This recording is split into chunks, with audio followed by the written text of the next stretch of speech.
I did go through a program though one time, and I got perked big time. Is that where you're originally from? No, I'm originally from the Bay Area, in Pablo, California.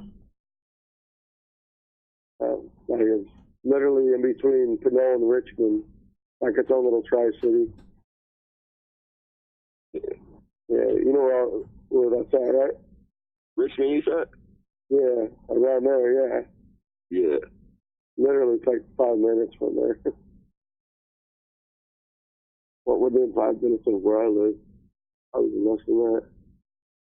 But yeah, that's where I grew up. Then moved to Northern California. I tired of there because I'm stuck out there.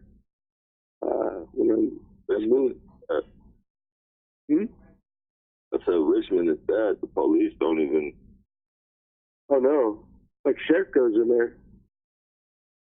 Yeah, I remember one time it was at North Richmond and Central Richmond. They had it out for each other.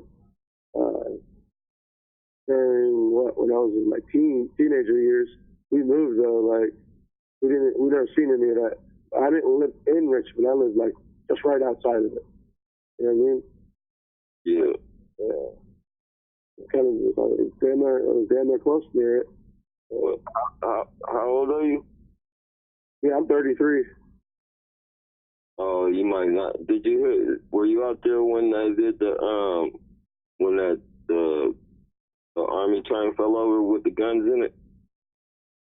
No, I never heard of that. Yeah. What the heck? I think it was like a gender shit because the train tipped over and everybody took all the guns from there. And ever since then, they've been killing each other. Dang, that's just where they all got their guns from? That's it. I've heard about, what you call it, the documentaries where they found, the train tracks, but not Richmond, though, you know what I mean? Yeah, this was in like the 90s, though. Oh, dang, that's crazy. 90s, though.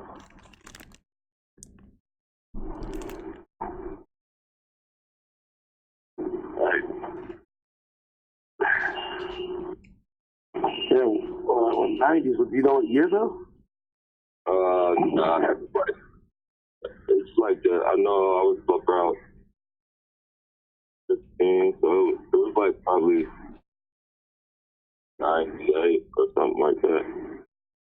I was in probably middle school at that time. I was still there. But I never heard of it. I'll probably ask my pops. He probably knows about it. Yeah. What about you? Like, what's going on out there with you in San Jose? Oh man, that's shit, man. In the police a little bit more, but other than that, it's just the same old shit. Great.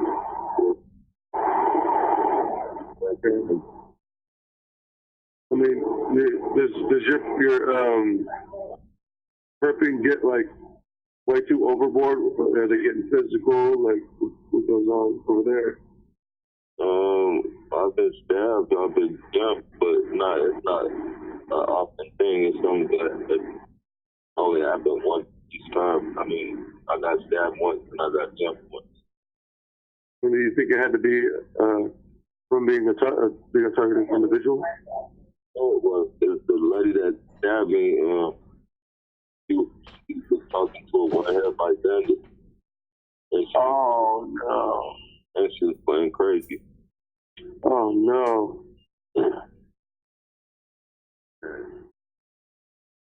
I'm sorry to hear that. Yeah, I mean, it's all good. I don't see what this. Yeah. Because here, I'm looking at a camera right now. There's cameras everywhere. And they got like stack and packs, buildings, like apartment complexes everywhere now. I mean, you'll always be seen everywhere. But they don't really get too physical, Every once in a while, yeah. They like it a lot. What's that? They like to intimidate a lot out here. Yeah, same here. Same here. Like, the moment I you know, because like I told you how I stay at a hotel sometimes, right? Yeah. And I come out, once I come out, boom, there's so many, like, curtains sliding by, people getting out the front door, opening the front door, and then they're already on a cell phone looking at me too, you know? Oh, yeah. It's the rich people paying them too. But I can't catch the transaction, though. That's the only thing.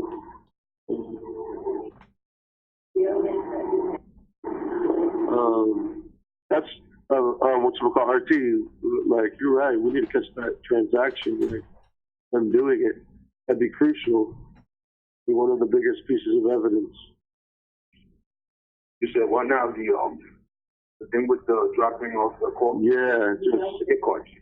Yeah, any transaction, any of them, or any of them talking about it, you know? Right. I'm definitely keeping my eyes peeled for that, man, out here, if I see anything like that. Because I know more or less what to look for because of your video that you put me up on, man. If you wouldn't put me up on that, man, I would have not even seen or known about that or paid attention for it. Yeah. You know, Nappy knows now, I know. I think I passed it on to Nigel. I'm not 100 on it, but I will be passing it on to him just in case. That Thunder needs to be so too. All right. I mean, because you catch that, you use that, you know, and we're all connected now. We can use each other's evidence, you know. I mean, it would help a lot, anything that does happen. Or if we do, we gather enough information, we can probably take this to the city, even the state, you know. But I'm not going to say it's going to go away. A heavy amount of trafficking. Right. Because once we know and they know, how they do it, catch it on film, whatever, it's a wrap. It's a wrap. They wouldn't want to touch it. They want to get like sued again. You know what I mean?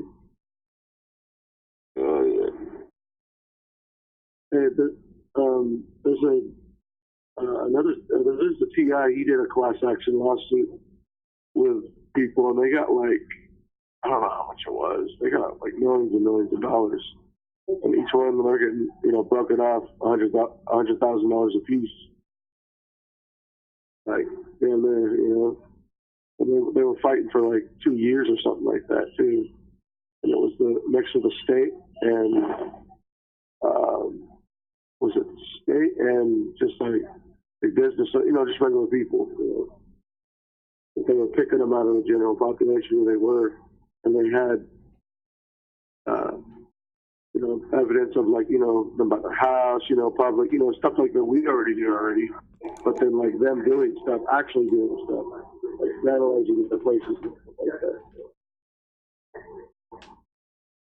So they're finding out, like, who's in charge and all that.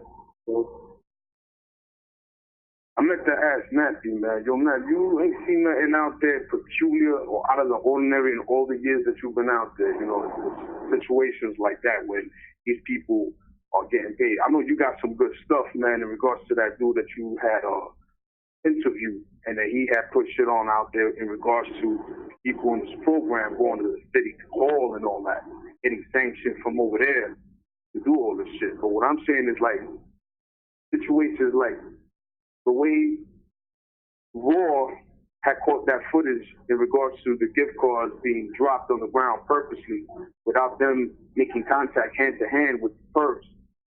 The slick way of them getting away with shit, and that's how they've been doing it. What I want to know is if you've seen anything like that before out there. You know what I'm saying? I've never seen anything like that, but I don't doubt that because that's I've seen them walk by each other, and then as one person walks by the other person and sits down. But as far I never really paid attention to what that was all about. I always thought that was just trying to get up. Right. But yeah, now that you guys say something about it, I'm gonna start paying attention. Okay. I didn't hear what you said, Nappy. You know, I just know that you guys say something about something. Okay. Yeah, you got it. Because I mean, I've seen it more than once, but this is the first time I actually was able to like get it on camera. You know what I mean? Right. Yo, Nappy, man, I don't know what's going on. Maybe the phone that you use, are you using a loudspeaker or are you speaking through the earpiece?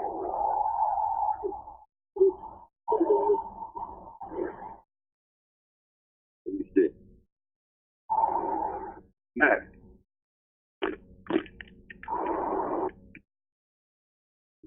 You hear me? Yo, Nap. Oh, Yeah. Hold on. Because when I can hear you clearer is when you talk through the earpiece, though. Can you hear me now?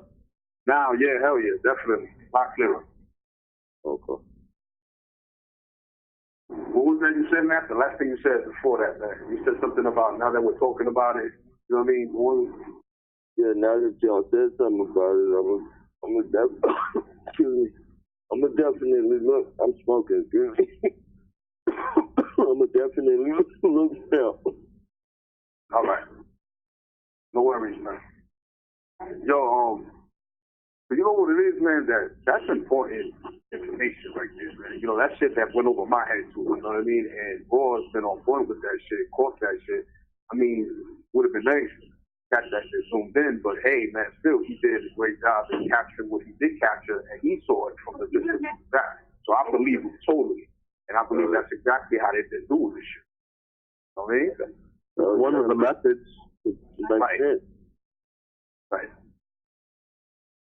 I mean, like I told you about that story when I was in Little Italy, and someone dropped that Buffalo like coupon gift card thingy, and I was like yelling his name, and he didn't listen. I had to run all the way up the next block just to give it back to him. I don't know if he was trying to do that to me. You know what I mean? Make it look like an accident. Make it look like an accident, like something fell out of their pocket or something. You know what I mean? Or maybe when you seen him do it, he just got scared. He thought you figured him out and didn't want to. Kept going. Because you know that they watch our videos. I know that. Oh yeah. And they know they get gift cards for the shit. So if you seen him drop a gift card, he probably thought you figured him out. Yeah. This was before I started actually filming, you know. This is like 2016. Yeah.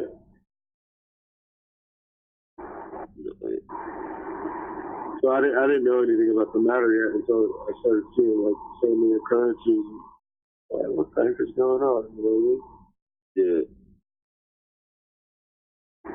Yeah.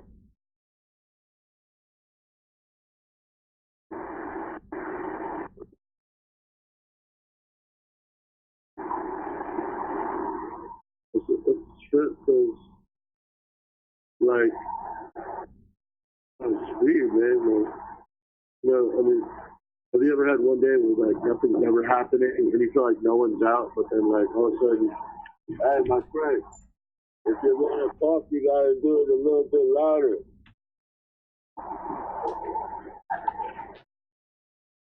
what happened?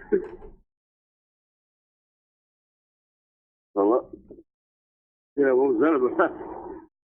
Nah, just motherfuckers walking by coughing. It's like they do it, but they be trying to be sneaky. Yeah.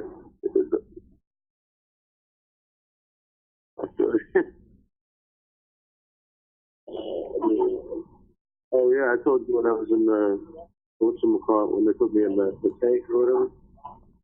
Like the main dude was like coughing the entire time. It was just like, dude, this just gets so annoying. You know, for a while I just had to just laugh about it. You know, I'm like, there it is. You know, like what are you talking about? Don't worry about it. You know. Yeah, basically, just gotta laugh at the shit. Yeah.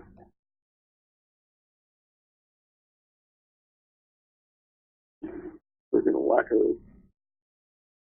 wow, that's what I'm like, it's like a bunch of spaceships coming from different directions. And I'm like, oh, I'm only on the trolley, like.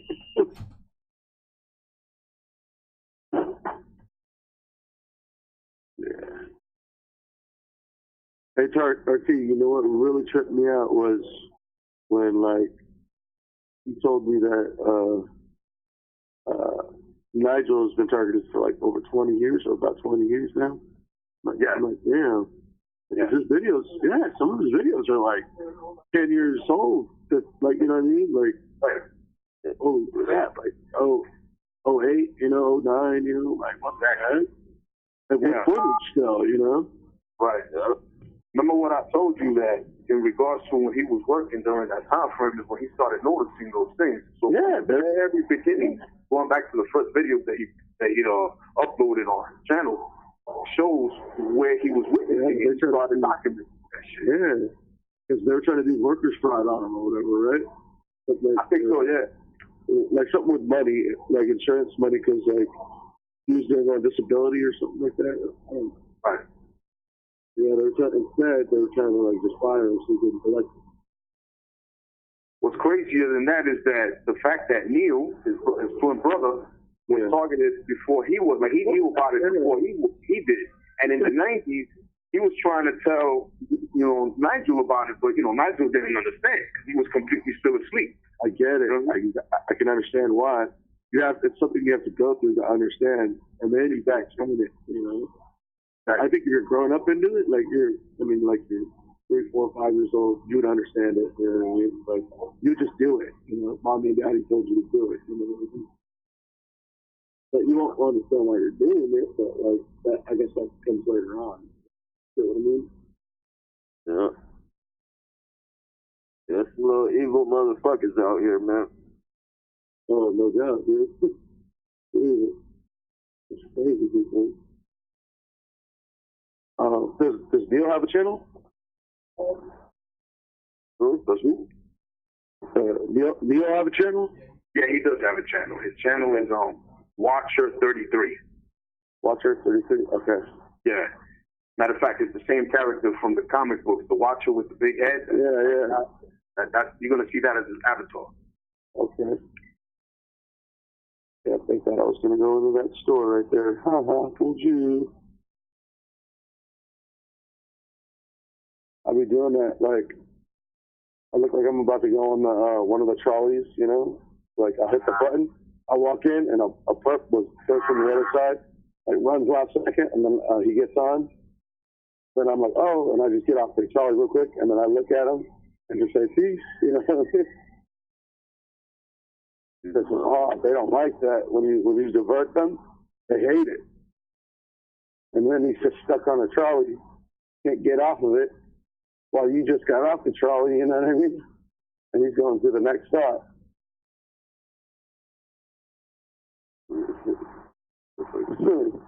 It's so funny.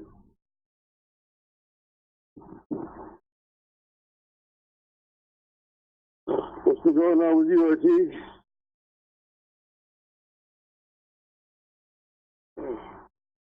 What was that? Oh, what's been going on with you? Like, any new incidents lately, or? Not understanding. Incidents of incidents that are just, out the norm, or just the same old usual. Same as usual. I was talking with my mom again today at the park, man. Boy, same practice they always do. Trying to find people to get close to you. Proximity, talk loud, put radios on loud, to annoy you. Always campaign based, harassment and all that. You got people walking their dogs back and forth, and every time that they're walking by, they stop right next to where you are parallel to your location. You had a few people flying a kite, and they acted like they were running towards, our direction. So I'm getting ready to move out the way, but they didn't really go towards my direction. They just wanted me to think that they were coming my direction to get through that whole, what Mark Rich calls the FPS, fear potentiated startle. So what I did was I just moved to the side just in case, because I didn't know what they were going to do with it or not. So I kind of pivoted to the left and and they acted like they were going to do it, and then they did it, they went the opposite direction. I'm like, okay, these people playing games. I'm like, the next time that happens, I'm going to conveniently slip my foot right under their leg, make them fucking bust their ass. You know what I'm saying? So, I don't know why they didn't do it again, but I'm assuming that they probably saw the effect in my eyes after that second time. People, man, you can't be like allowing them to get away with shit constantly, because every time you do, they don't think it's all good. You know, doing shit. So like I said before, and I mentioned it, and I'll do it again. You know what I'm saying? Sometimes they need to be spanked, just like kids, man. When they're out of line, the last resort, you gotta spank them. That's what I do. Like a lot, you know what I'm saying? If I gotta do it physical on some tapping shit, where it's not like I want to really hurt them or maim them in any way, but I want to get their attention, I guarantee you that, then that's what I do. Yeah, just like I did with a dude at my work when I told him, like, nah, dude, don't do this at my work. You know what I mean? I let him know. Like, I'm not going in your job and doing what you're doing. What are you talking about? I'm like, you know what I'm talking about. And just walked away, and it's like upset. And he knew what was up. You know? Exactly.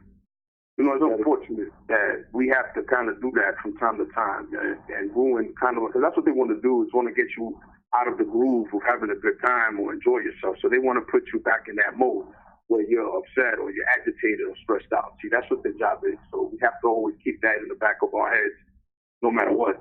That's what their goal is, to try to ruin whatever good time you may be having. You know what I'm saying? Yep. I mean, they're not going to give you a freebie at all. Right. I'm really just thankful lately, or today, I didn't have too much of a problem. I'm just walking by all of it right now. There's not a lot of it going on. I don't get a copper on the West Coast. But it was good to kind of have a little slight break from all this, you know what I mean? It's like, I mean, you heard me in my voice, yes, or like in the last few weeks, or week and a half or so. Like, you can hear it in my voice. I was like at wit's end, you know. I was getting tired of it all, you know.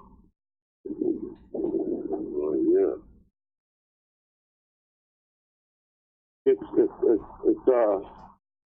It's overexerting. It takes all your energy, you know. And then they sit and take it to the bank and laugh about it, you know what I mean? Without even a care. That bothers me. Someone be so evil, you know? But, I mean, you know, I think Nappy said it best, man, in his, one of his last videos and shit. He had mentioned the fact that, you know, with this sort of thing, and I know it's difficult, man, for all of us, individually and collectively, man. From time to time, it gets rough, and we don't want to even deal with certain things, certain days, man. We don't have those days. But I think overall, what Nappy said in the message within it, you know what I mean, in regards to looking at this shit from time to time like a comedy show. Yeah. In other words, you know what I'm saying, forcing yourself to be in good spirits too. You know what I'm saying? That's a good one, man. I wanted to second that. You know what I mean? I definitely took a lot from what he said right there, and I agree with that shit, because if you adapt to that shit in that way, you will go crazy, man. Yeah.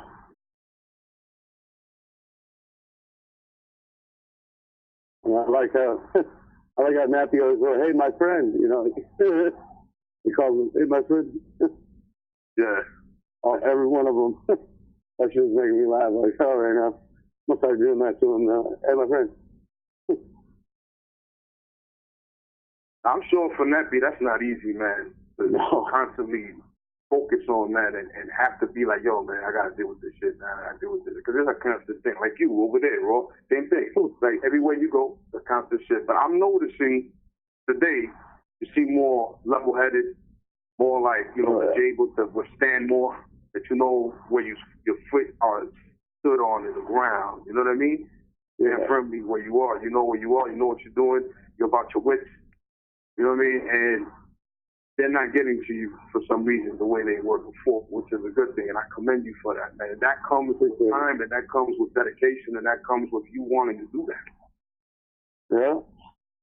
I'm thank you for saying that, like, because You know, like I said, I've seen people who were, I don't know if they're perps or targeted individuals or just went crazy and didn't know who to trust anymore, but I've seen people fucking lose it, man. You know? I don't know if it might be in the skit or not, but I've seen the people who aren't too strong just lose it, you know? Lose their minds and never came back. Like drugs and all that kind of stuff. Wait. It's a tough thing. Hey, yo. So, guys, I was just walking by, right? And I knew there was a perp, and she was on her phone, had a bright green, you know, like sweater. And, like, I kind of, like, was walking by, and I had the hoodie on, right? And she's looking down. She's more of an older perp. She's on her phone. I checked her phone. She had this, like, map type thing out. It's one of those apps. It wasn't a Google Maps. I know it wasn't Google Maps. And it had little lights on it. Like, you know, like little red, you know, like a red lit. It's probably just zeroing in on me. I'm the only one on the target right here around. I never see them around here. They have little lights. There's one over here, one over there. I was like keeping her little hat thing that she had out. Didn't see me though.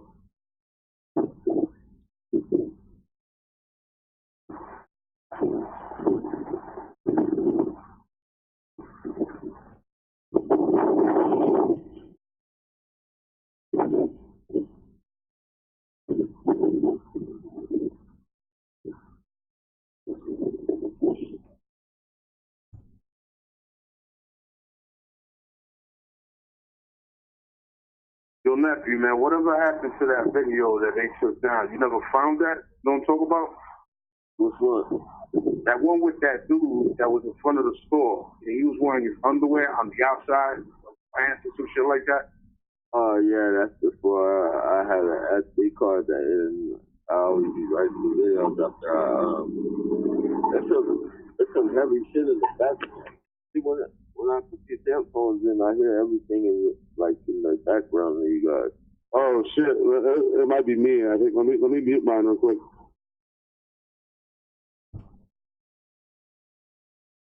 Okay. Can you hear me?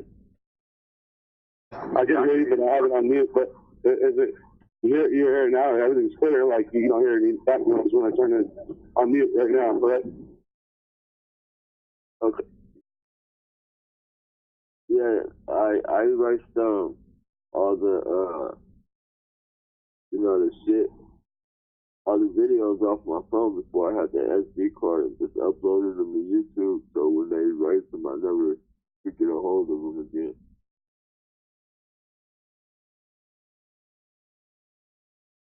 Can you hear me? Yeah, I heard you. Yeah. Yeah, I heard you. Okay. Yeah, I don't ever get a hold of them again. So. Okay. Yeah, because I'm like, I'm trying to figure out why was it that they specifically pinpointed that video and took that one down. Then I started wondering, could it be that that video definitely showed intent behind what they were doing, setting you up to have that particular fake homeless guy or crazy guy, whatever the two. Maybe he was mentally ill, I'm not sure. But they were using him for sure to do that skit. So that's what I'm saying. Like maybe they made it to the point where they made it look like, they definitely were involved and they were worried about that shit. Made them look guilty. That's probably why they took it down. And also because I think he said to you in the video, who told you to do this? The cops, the police? And he was like, yep. He admitted it. That's another thing. Yeah, that's true too. Yeah, these motherfuckers, man.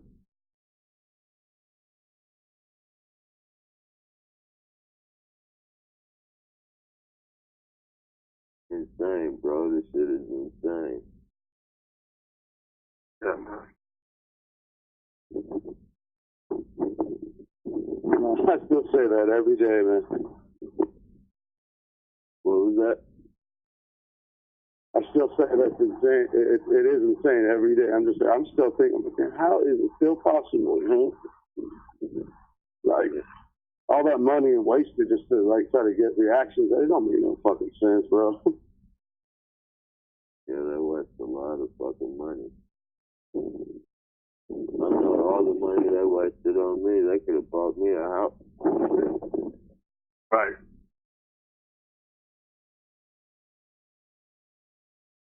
Fucking crazy. The amount of money that they spend on an individual TI a year has to be in the millions, bro. You know what I'm saying? Easy.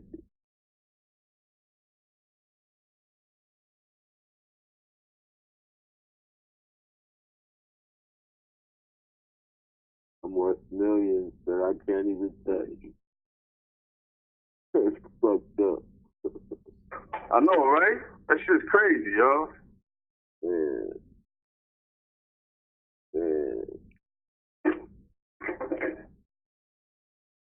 I know, we were doing the math, what was it? If they had, 50,000 perps in a city? You know what I mean? Like a major city, that's like over, wow, man, it was in like hundreds of millions of dollars. Yeah. You know? Then you got Ro was breaking it down. Yo, Ro, break that down like the way you were breaking it down with me, man, before. On the private call. You figure business owners, right? Well, let me get somewhere where it's like more quieter. But I'll just pretty much tell you like how it is. So pretty much, if there was like 1,000 of them, it was like what, 40 or I'll even do the math right now. They're getting paid at. I mean, Nappy, you've seen the app, right? Or like not the app, but the ad. But like, they pay you guys at like, they pay you guys at like $25 or $27 an hour. You know what I mean? You seen those ads, right? What was that now? You know the ads for game stocking? Oh, You've seen those ads, yeah. Right. Yeah, so let's figure. Let's say the minimum though, they're not getting paid at 25, but there's 50,000 of them as full careers running around the city, and I really do believe that. There's probably around that, or not 50. No, I didn't say 50,000. I said 20,000 though. On the last time, right? Wait, hold on. Right off. All right, so you got, you know, you got 20,000 perps in the city. 20,000. All right, hold on. And they get paid $20 an hour, right? Right. Okay, 20 times 40 equals $800 a week. You know what I mean? And times that by 4, that's a month. That's $3,200 a month. They're getting paid more. They get paid double what I'm getting paid. One just got dropped off again. Well, in a month, you know what I mean? Times that by, well, that's $200 a month. Okay? And then, okay, if that's monthly, okay, and I gotta do it by yearly too. That's 12, right? 12 times that by 20,000 people.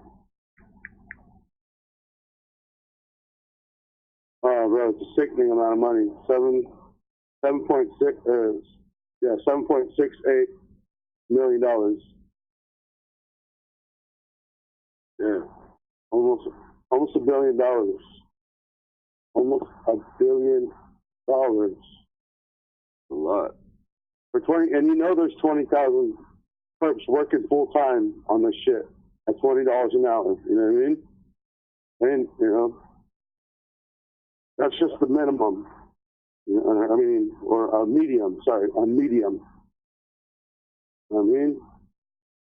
So, yeah, it's about Yeah, 200, almost $250,000 shy of a billion, $250 million shy of $1 billion. That's Donald Trump money, bro. Yeah. Yeah. That was about the right number I said last time too, huh, G? Like 7 something, huh? Yeah, that's way too much, man. That's way too much. They could be sheltering people. They could be feeding people. Instead, they're waging war, you know? Don't make no sense. And even if it's only like, I mean, even if it's 5,000 people, it's still pretty close to like, what is it? Like 200 something fucking, or 550 million or something like that. Or no, it's 250 million. It's still a lot. It's a lot of money wasted in one city.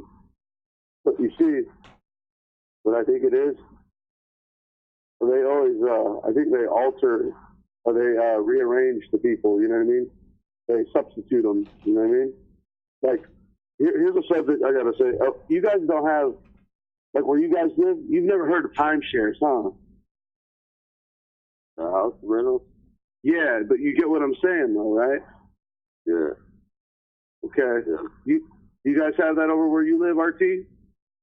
Where I'm at, I'm not sure if they have that here, but I don't think they do. You know what I'm saying? Okay. That's specified to, I guess, like if you're renting a certain amount of space for a certain allotted amount of time and stuff, but I don't think that pertains over here to anything in regards to like apartments and stuff like that. Right. Because timeshares are like a space you can, you know, you live. It's like a hotel or apartment, kind of like, you know, condo. You get to use for free, you know, if we're going to like a seminar or something. But out there, I think they don't really have it because it's like, it's not really a vacation spot where you're at. It's more like a storage spot. Right. You know? But, so check this out. There's a lot of timeshares where I live because, I mean, that's what it's based off. It's a tourist spot. It's a vacation spot. And people want that when they go on vacation and all that. And so, I don't know if I told you this, but I mean, it just hit my mind. When I was living in Ocean Beach, there was this house right across the street from me. It had a balcony and it was a 2-bedroom house. I mean, not 2-bedroom, like 2-story house. And it had hell of bedrooms in it, and it stretched as far back, had like palm trees in it. It was like one of the nicest, maybe one of the nicest houses on the block. But I noticed there was always different people living in it, you know? And I asked my buddies, I don't know what it is, if it's a daily rental or whatever, whatnot.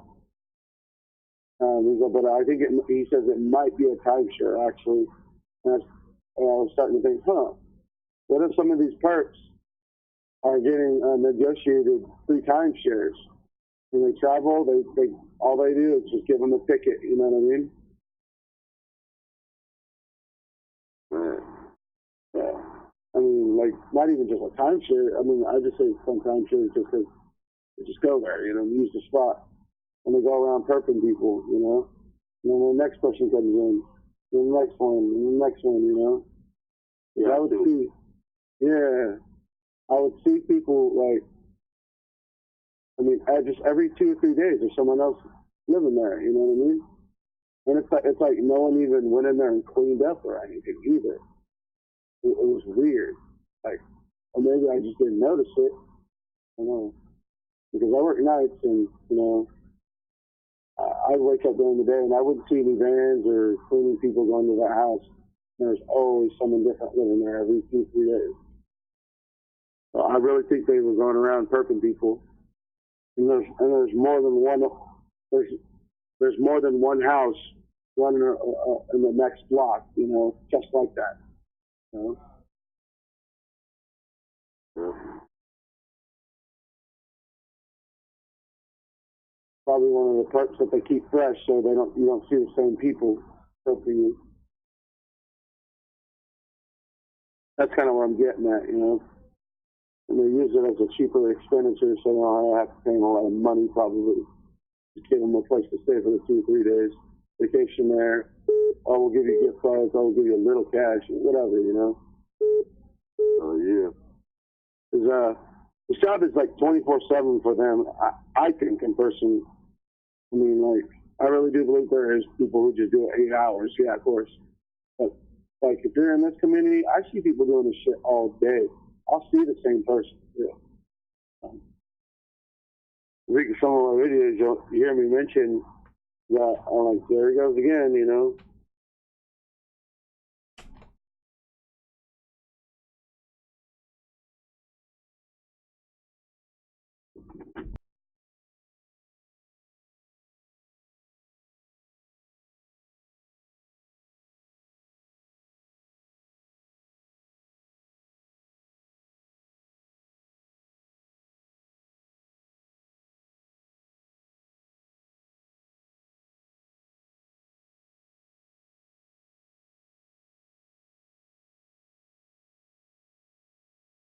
Morality, you know. Like, Yeah. we're done, you know. Like, there's pastors, your doctor, you know, your childhood friend, that restaurant worker. I mean, that restaurant you always used to go to and be friends with a guy.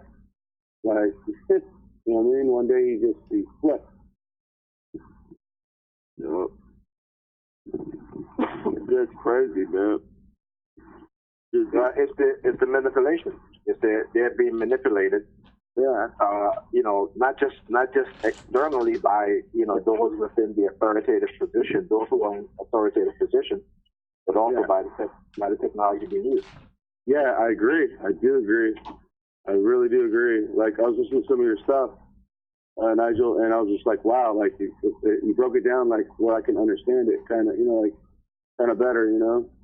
And it's like, with some of these people, like, I notice that, like, if they're not themselves, it's like I know they're getting hit with, like, AI, and they're getting told what to do. A lot of them are just emotionally just weak people. Mm-hmm. I've noticed that. If you look in some of their eyes too, like they look like they're not, look like they're in a trance. Yeah, exactly. Like there's no soul or anything, you know what I mean? Like there's like the engine's working, but no one's behind the wheel. Somebody else is. Exactly. Do you think some of that technology, you know, is induced by the pills and shit, like the psych meds? Do you think that helps the technology? No, the psych meds is to keep you docile.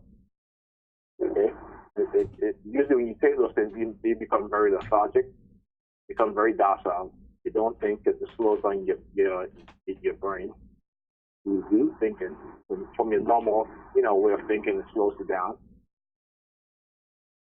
And also, those meds have also, if we take them long term, they also destroy your nervous system. Wow. I took it for a year, Nigel, and, well, wink, wink, you know, like, that's the thing.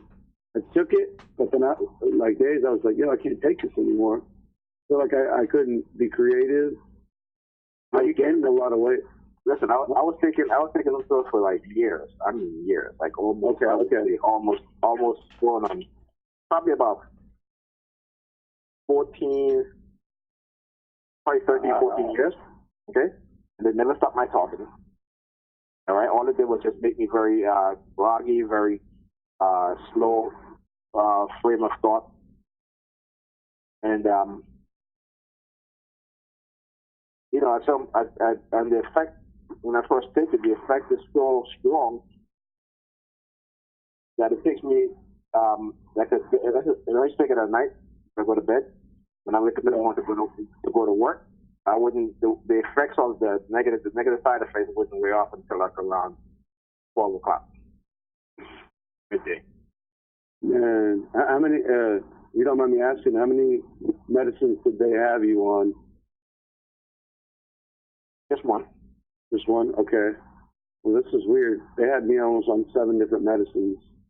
Wow. 2 of them didn't pertain to mental health. The other 5 did. You know, there was like fluoxetine, trazodone, I think, for like the sleep or whatever, but that helps mental breakdowns and stuff like that. Mm-hmm. There was the other one was Zoloft, Prozac. There was another medicine. It was what was it? I can't even remember anything because I stopped taking a bunch of them after a while and only took a few. I was overloaded. Like I was going, like, yo, I don't feel that much different. A little bit different. I felt weak. That's it. And I was gaining weight too. I gained a lot of weight. I mean, I literally gained. Yeah, it does. With me, I actually end up having a bloated stomach. Yeah, I had sodium bloat. I mean, I was having, or I was getting a sodium bloat, It's like sodium was just getting trapped in my stomach and not like excavating, Mm-hmm. I mean, and I used to work out. I used to work out, but my stomach would never go down. I used to work out. I used to work out a lot. Running, doing all that stuff, and my stomach would set up all that stuff. My stomach would not go down, and it was because of that medication. Yeah. It gave me this bloated stomach. It's kind of like when a person has like a tumor in their stomach, how it is, how it's just bloated like that. And my stomach was pretty hard. It's not like it was all, it was big and jiggly. You could feel the muscles underneath, but it's just that it was just bloated. And I'm a type 1 diabetic, and you know about type 1 diabetics. Type 2 diabetics, they get big. Type 1s don't get big. They're not supposed to at all. And I was getting big, so I was getting worried. And my nurse was like, oh, no, don't worry about that. That's just, maybe you're just eating or something like that. You see, the medication that they give you don't really do anything for your symptoms because, again, they don't have any type of scientific or medical evidence to say, that this is what you're suffering from, right? This is what they do, and it's just experimental. It's just they're just doing guesswork. Oh yeah. Because when you look at it, most antipsychotic medications end up making people become more psychotic. Yep, I agree. And I told you when I was in one of the programs, I told you I was in one of the programs, right? Yeah. Yeah. Well, it was. I found it very weird. Like, why is it this program almost more than half the people are on meds? What is going on here? You know what I mean? Yeah. This isn't making any sense. I mean, and there's people like not to get in their business, and I'm not gonna tell you who they are, but it's just wow. There were people that were on more meds than I was. They had what's that called? Butrin, fluoxetine. I mean, but like big doses of fluoxetine, Spar, and Valium and stuff like that. They did cut the Valium out of there because people were getting, ridiculous with it. But I mean, they were taking more than I was. And they were like taking 10 of them at one time. And you know what? I remember. Yeah. You got to, the one thing with taking any type of medication is that, you have to be very aware of the negative side effects that it has. Yeah. And the thing is that when you, like for me, I was getting, in the beginning, I was getting like 3 milligrams of that medication. I was like, I can handle that. I couldn't do anything. Right. I couldn't do anything. I just felt nauseous all the time, sick, sleepy. But I mean, that's what it does, And then I was down to 2, still nauseous. Sometimes I felt very lethargic, and like I said, the side effects don't really wear off until midday. You know what I'm saying? If I take it at 10 o'clock at night before I go to bed, when I look up in the morning, my head is like very, it's like you can't think. Right? Yeah, it's drowsy too. Yeah, it makes you very drowsy. Yeah, exactly. That's what happened with me. It makes you very drowsy. And So then when I started experiencing the bloated stomach, you know, but again, this is what this program does, right? Is that in order to discredit you, right? In order to discredit you, this is what they do. Okay? Because they know the minute that you start to talk about what's being done, then, you know, automatically they're already. That's why when you go to the police for help about this, the type of stalking that you receive, what do they tell you? The first thing they tell you to do is say, "Oh, well, you need to go see a shrink," right? Yeah. Oh, they'll put you in handcuffs right then and there and take you to the psych ward. No, and the reason why they do that is because, again, it's to save. It's to forget the word I'm looking for here. But it's to basically say that it's plausible deniability, right? Right. Meaning that they will not take any report from you, because if they take a report from you, it is acknowledging what it, not also acknowledging, but also putting on record what you say is happening to you, right? Then they will have to investigate. Now, come on, you know that these people are heavily involved, so you think they're going to investigate themselves? When you look at police shootings, right? When you look at police shootings and every internal investigation, even though the police is dead ass wrong, even though you have the video to show you how wrong they are, the internal investigation will always clear the police officers involved. Oh yeah. Oh yeah. Case in point. There was this guy sleeping in his car. All right. Actually, there's two of this. There was a guy sleeping in his car. Right. The police officer approached him, and he fired 57 shots within an under. I saw that video. It's under 10 seconds, right? And what happened with the police internal investigation? They said that it was a justified use of force. Now, how could it be a justified use of force when the person in the car is sleeping? Yeah. Right? And how come the police, again, that the police officer is not held accountable? There was another shooting in which this couple was in the car. It was in the car singing, you know, love songs to each other. Yeah. Right? And again, the police fired like 20-something shots into the car. Okay? Thank goodness they actually lived, you know, to tell their story.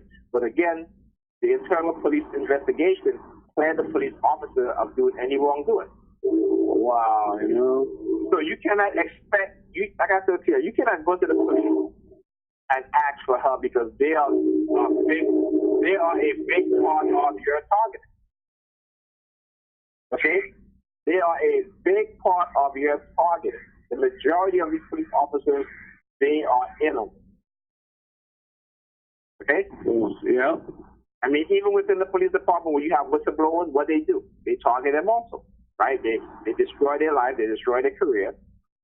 This is what they do. If you look up online, look up a police officer who whistleblow on their department and see what happens to them. They lose their job, they get discredited again, they put a psychiatric label on them to discredit them. They get fired, they blacklist them. So all these tactics that we as TI that is being done to us, right, is also being done to some of these police officers who are whistleblowers, right? Because again, the reason why it's being done is to silence. It's to silence those of us who are speaking out against what's going on. Yeah. Plain and simple. I got arrested. Oh, I didn't even tell you. I got arrested a few days ago. And for what? Well, check this out. So I was at a hotel room. I had a hotel, and I had like a half a pint. Cause like I drink once a week. You know, like just kind of just, you know, when you're out homeless. I mean, I don't really drink. I really don't.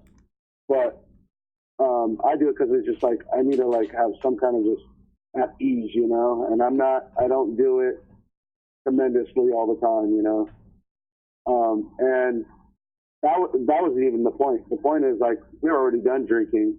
We went to go eat, and it was already like 1 o'clock, 2 o'clock, and then I fell asleep. We were walking, and we went to find a place to sleep, and I'm sleeping where you could sleep at. It's not in clear view of the public, and it wasn't part of anyone's property. It's separate from the business's property. Because I've been there where I've slept there, and the owners and and different people who've been working, they're like, you're fine, it's fine. You know, you never leave your trash or anything, you know. The cops get there and they're like, hey, we just want to know what's going on. I'm like, yeah, I'm just taking rest before I go to work. You know, I'm like, oh, can I see some ID? I'm like, well, I don't know you personally. I'm not breaking any laws. I'm not doing anything life-threatening. You know, I'm not trespassing anywhere. I'm not stealing anything. So I'm going to go. They get me up right away.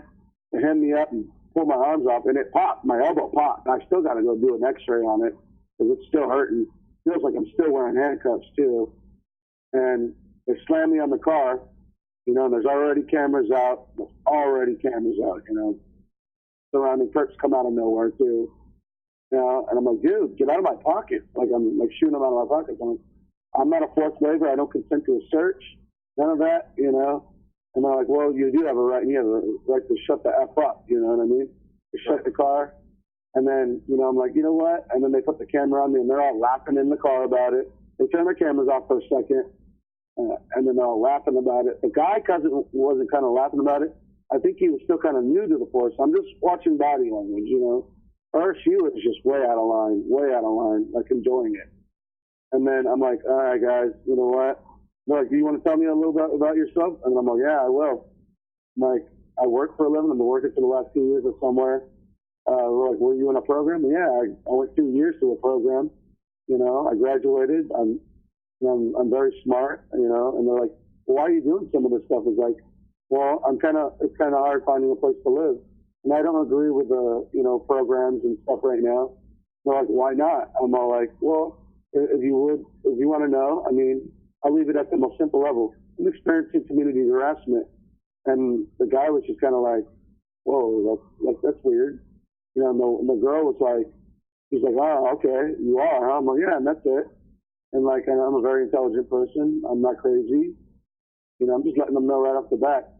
And I was like, I want all your badge numbers. I want the squad car number and your sergeant that was in charge at that time right now.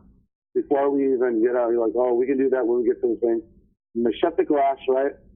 And they put their cameras back on too. And then like they're kind of talking to each other, like whispering, you know what I mean? And then I was reading their lips. He was like, fuck. You know, like we don't have anything on him. I'm like, so I was like, so what are you arresting me for? I want to know, because I mean, obviously, I'm not the only one drinking, and you know that, you know, and I wasn't ratting my buddy out because they know he was drinking, you know, and they first said it was because of drinking. I'm like, well, we're gonna fix that when I go to court. You know, I want all your badge numbers, you know, all of that, you know, and they're all whispering and they talk and they open the sliding glass thing and they're like, this is what we can do.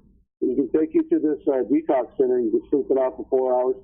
We don't want to like take you to downtown. We don't want to do that. This and that. And that's what they ended up doing. They take me to the detox center. I think what it was is because if they did, the judge is going to look at them like, dude, you're freaking stupid. Are you kidding me? They could end up losing their jobs. Because what I told them was, well, I think what it is that when they realized that you basically was coherent enough to, you know, ask for their badge numbers, they knew that this is somebody who probably know their rights. Yeah? who know the law. So yeah, you know, and then, I mean, in California, you don't have to give an ID unless you are breaking a law. You know, like not a statute, or you know what I'm talking about, right? Like something like where it doesn't require a hard crime or anything. You know, no crime, only suspicious of crime or operating a motor vehicle. And I know that for sure. And where I was sleeping, I told her I pay taxes to even sleep on somewhere right here, just to rest for a few seconds. You have a right that if you haven't committed any crime, when a police officer approaches you and asks you for your ID, you don't have to give them your ID. Okay? Yeah. You're not required by law to give them an ID, unless, like I said, if they stop you in the process of committing a crime, or even if somebody's saying, because they'll always say, well, you fit the description. And so then you have to ask them, well, what is the description? Let them explain to you what the description of the perpetrator looked like, okay, and what is the nature of the crime that the so-called perpetrator that fit the description of did. Okay. Yeah. Now, if you ask them for their badge number and their name, they have to give you that. They're required. Oh, they did. Okay. I let it be peace at that point, 'Cause I don't want no problem with a precinct or anything. I try to do it peacefully, Like, and you know what? When they were gonna take me there, first of all, they didn't breathalyze me, nothing. So they don't even know because they know who you were. They know who you were. It wasn't like exactly. So you have to understand that they know exactly who you were. And they look for any opportunity. Okay, they will look for any opportunity to try to arrest you. Case in point, I took my kids to the museum Friday in New York City, the Museum of Natural History, and of course they were targeting me when we got in there. And like lately they've been using a lot of Hispanic women again. Because this is what they do sometimes. They'll just use the majority of Hispanic women to target me. Like they'll come to me and they'll look at my face, like I'm supposed to recognize them or know them in any way, shape, or form. And I'm like, okay, well, I don't say anything to them. And so, this was like all through the museum. And the thing is that, what they do is they try to do this power of association. So they'll have a Hispanic woman come stand up next to me, look at me in my face, and then, like let's say if I look at her, right, and then I turn, people will start sticking their fingers in their ears, right? Yeah. So anyway, after the museum was closed, me and my sister kids went to the subway, and I got a train pass, right? But I got a 2-hour train pass, and my son who was 10 and my daughter who was 5. So I let them go underneath the turnstile because they're young and they don't really have to pay, right? Yeah. So these 2 police officers now they're standing there, and I'm like, and I see them standing there, So I was like, okay, I'm gonna. So I just slapped them in, let them go, and then I go and I kept walking now. I walked down the stairs. They stood up there. Then within about 5 minutes of me going downstairs, these perpetrators on the kitchen was targeting me. So I guess one of them must have went upstairs and called the cops. Then they started walking by. They came downstairs to the train station. There's 2 levels. They came downstairs, like walk by me all slow and everything, looking at me, and I'm just like, okay, and but again, it's an intimidation tactic. So again, you have to understand that, and I say this all the time. When you look at the history of non-consensual human experimentation in America, right? The use of local and state law enforcement to basically intimidate people, not also intimidate, but to set them up so that they can use whatever it is they set them up as a tool to blackmail them into silence, right? Mm-hmm. They will use the law enforcement to hire prostitutes to meet you and have sex with you and give you STDs, right? Mm-hmm. So you can, if you're married, you can go home and, if you go home, such and such, and these women don't approach you as prostitutes. They refer to like regular women, working women, what have you, and you'll engage in conversation and, lead up to relationship-wise. And let's say if you're not a married person but you're single, they will get into a relationship with you so that they can be your handler, so they can keep tabs on you. Not also can they keep tabs on you, but to try to negate what you're saying. So if you're talking about what's happening to you, they will be like, oh, nothing is happening to you. It's all in your mind and such and blah, blah, blah.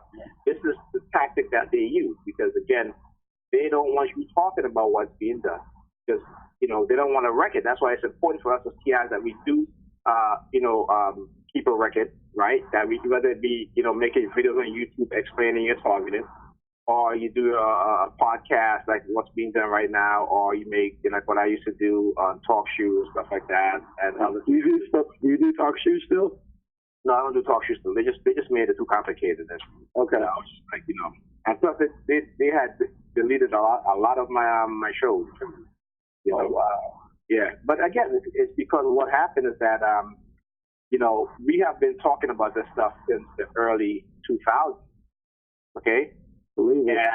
and again, with all the stuff that's coming out with Snowden and other whistleblowers talking about these type of surveillance programs, stuff like that, they don't want any evidence of people talking about this stuff prior to 2013.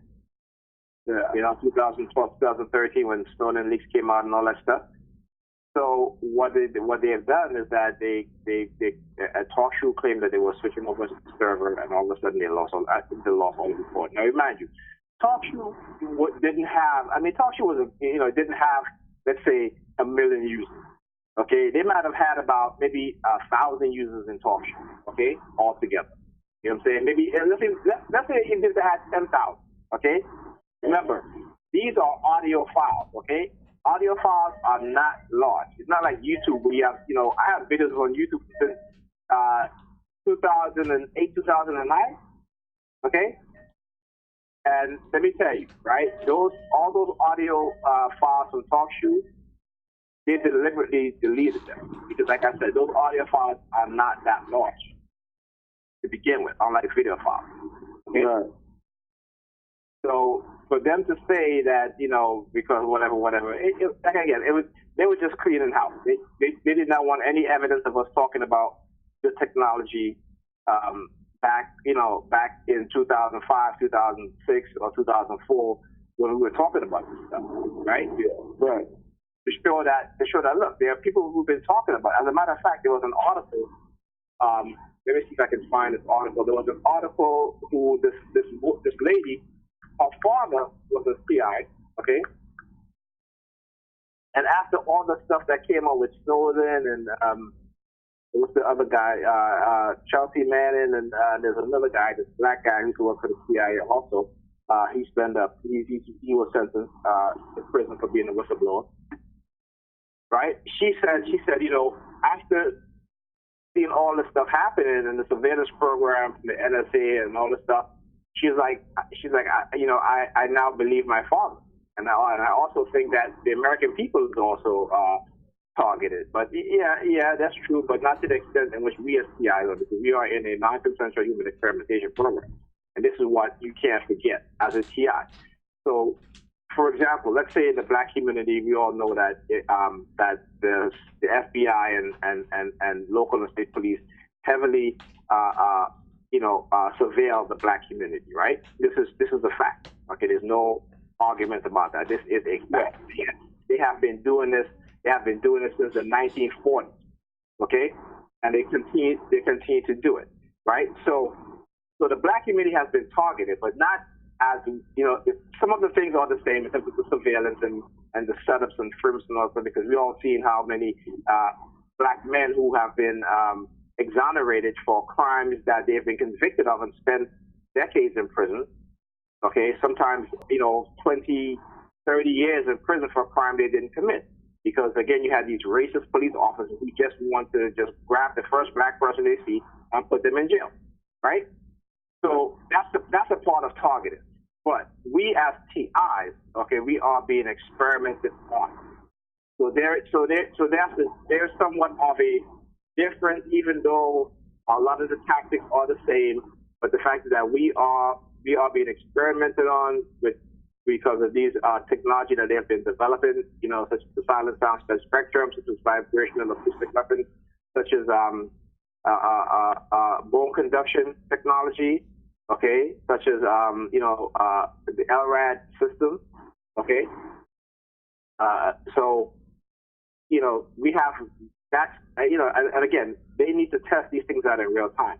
They can't, they were doing it in a prison, but again, the prison is a confined space, right?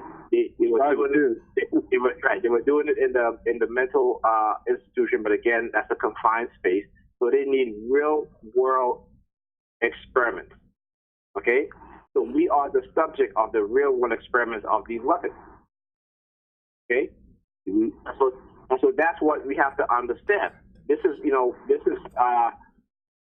and then what they do with the coercive persuasion, which is the psychological aspect, which is by far the most detrimental right? Which is by far the most detrimental of the experimentation, because what it does with the, and again, the majority of us are primarily, even though they use these weapons on us, but primarily the psychological aspect of this program is the most, I think, the most torturous and damaging because of what it does to our mind. Okay, and then once we have been labeled, right, then we are discredited.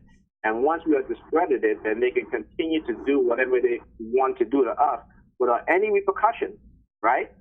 Because people, we have already been labeled as having a mental illness. So then it takes away your credibility. No one is going to believe you, right?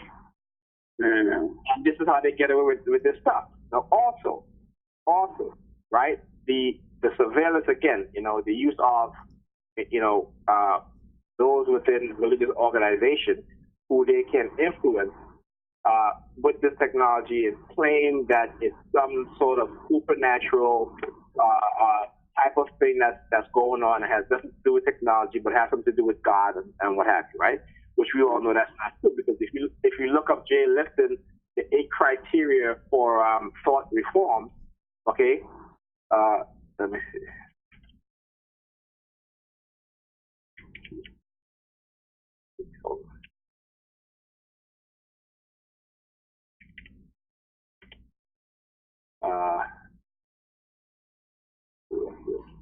I'm trying to find the website that I go to.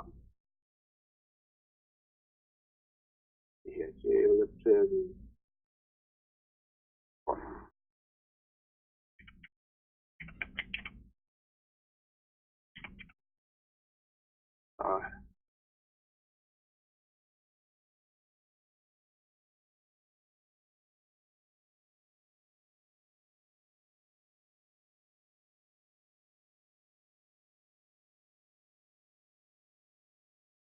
Yeah, okay, so there we go.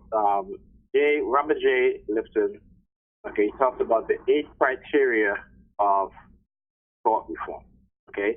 And one of those things is that to make the cult members, right, these civilian perpetrators out there, and including the TI themselves, believe that there is some sort of mystical, supernatural events that are taking place, okay? But there's nothing. There is nothing supernatural or mystical about what's going on, right? So what is called it's called mystical manipulation. That also has when we talk about synchronization, okay? Synchronization is key to getting people to believe that it's sort of a mystical manipulation, sort of a spiritual thing that's happening, right? Because with mystical manipulation, it is planned spontaneity, right? In the word properly. Spontaneity, right? And what that is again,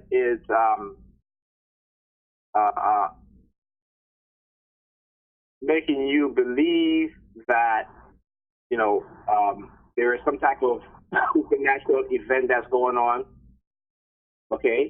And there's some type of supernatural forces that's at work, okay?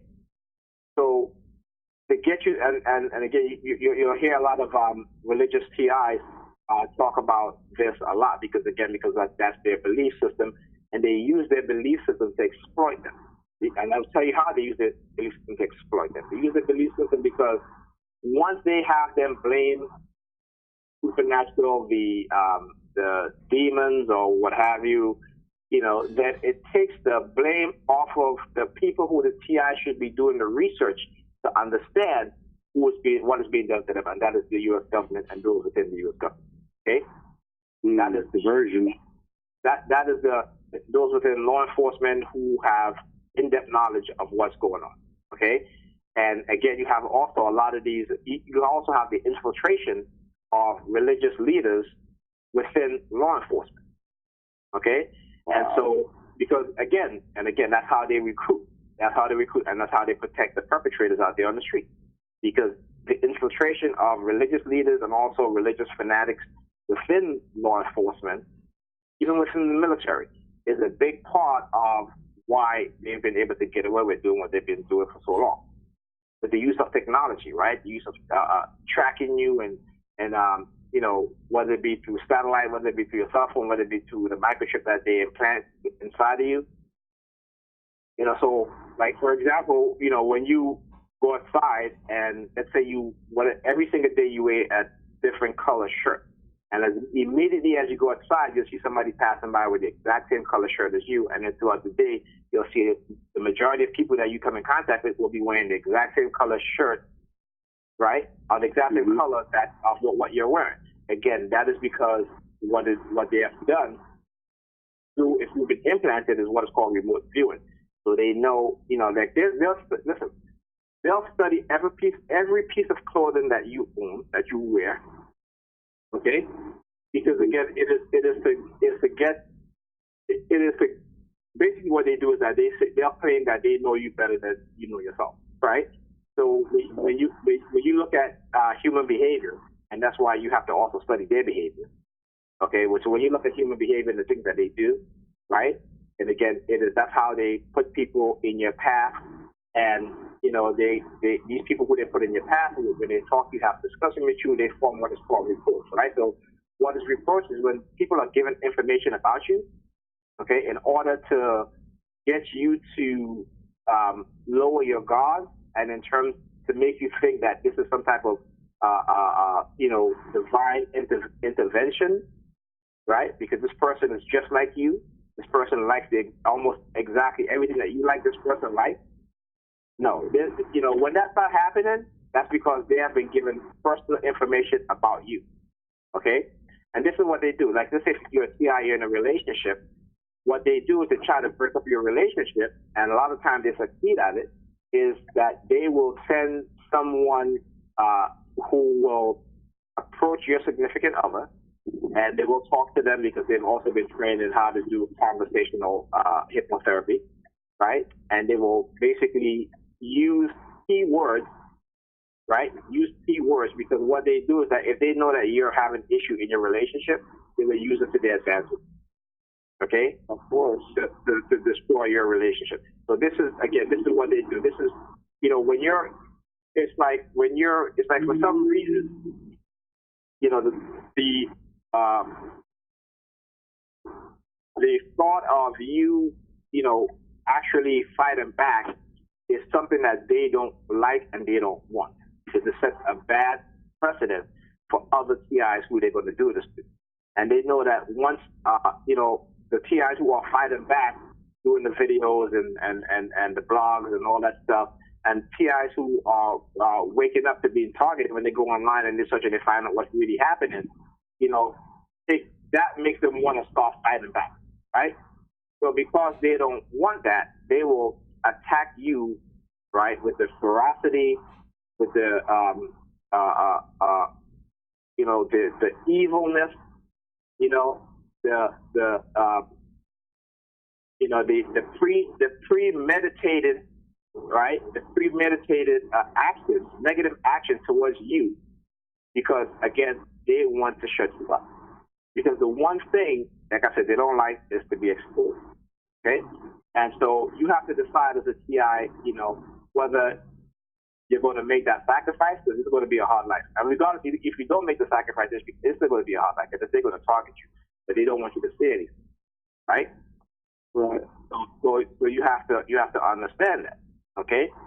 And also you have to realize that the process in which they use to brainwash you, to manipulate you, and to manipulate others around you. Okay, so you have to understand that. And they will try to say, you know, they'll try to make you believe that, you know, like, for example, if you feel that you're targeted because of someone in your family or a loved one, ex-lover or something or what have you, they try to make you believe that they're the ones that it is. They may play a role in it in terms of how they go to them, because first of all, you're already selected. They're already going to select you. They're going to watch you. They're going to manipulate you. They're going to manipulate the person you're with, the people around you, your family members. Okay, and then they're going to say, well, you know what? Well, okay, we're going to do this individual. Now, in order for us to do what we need to do, okay, and not be exposed, he needs to have something as leverage against this person. Okay, so again, they will manipulate you to cause you to do something negative, and then they will come in, and then they will say, okay, well, you know what? If you expose what was being done, what we're going to do, we're going to go to the police, or we're going to, sometimes it's the police themselves that's doing it, right? In order to shut you up. It's kind of like if you watch Daredevil on Netflix in season 3, the Kingpin, what the Kingpin does is that he manipulates situations, he manipulates people, he does things to get them in trouble, right? And then, he take pictures or record them or use information to bribe them to get what he wants. You know what I'm saying?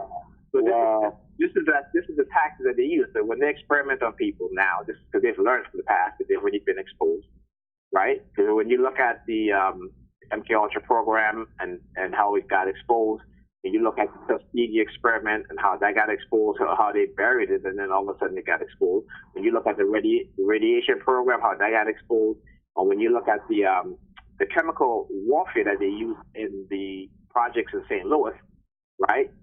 Spraying, they had these spray on top of these public housing buildings, and they would spray this chemical, okay? And then, people started getting sick.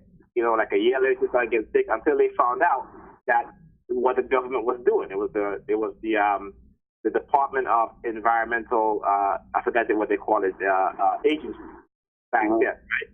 So imagine the Department of Environmental Agency will conduct an experiment on U.S. citizens, okay?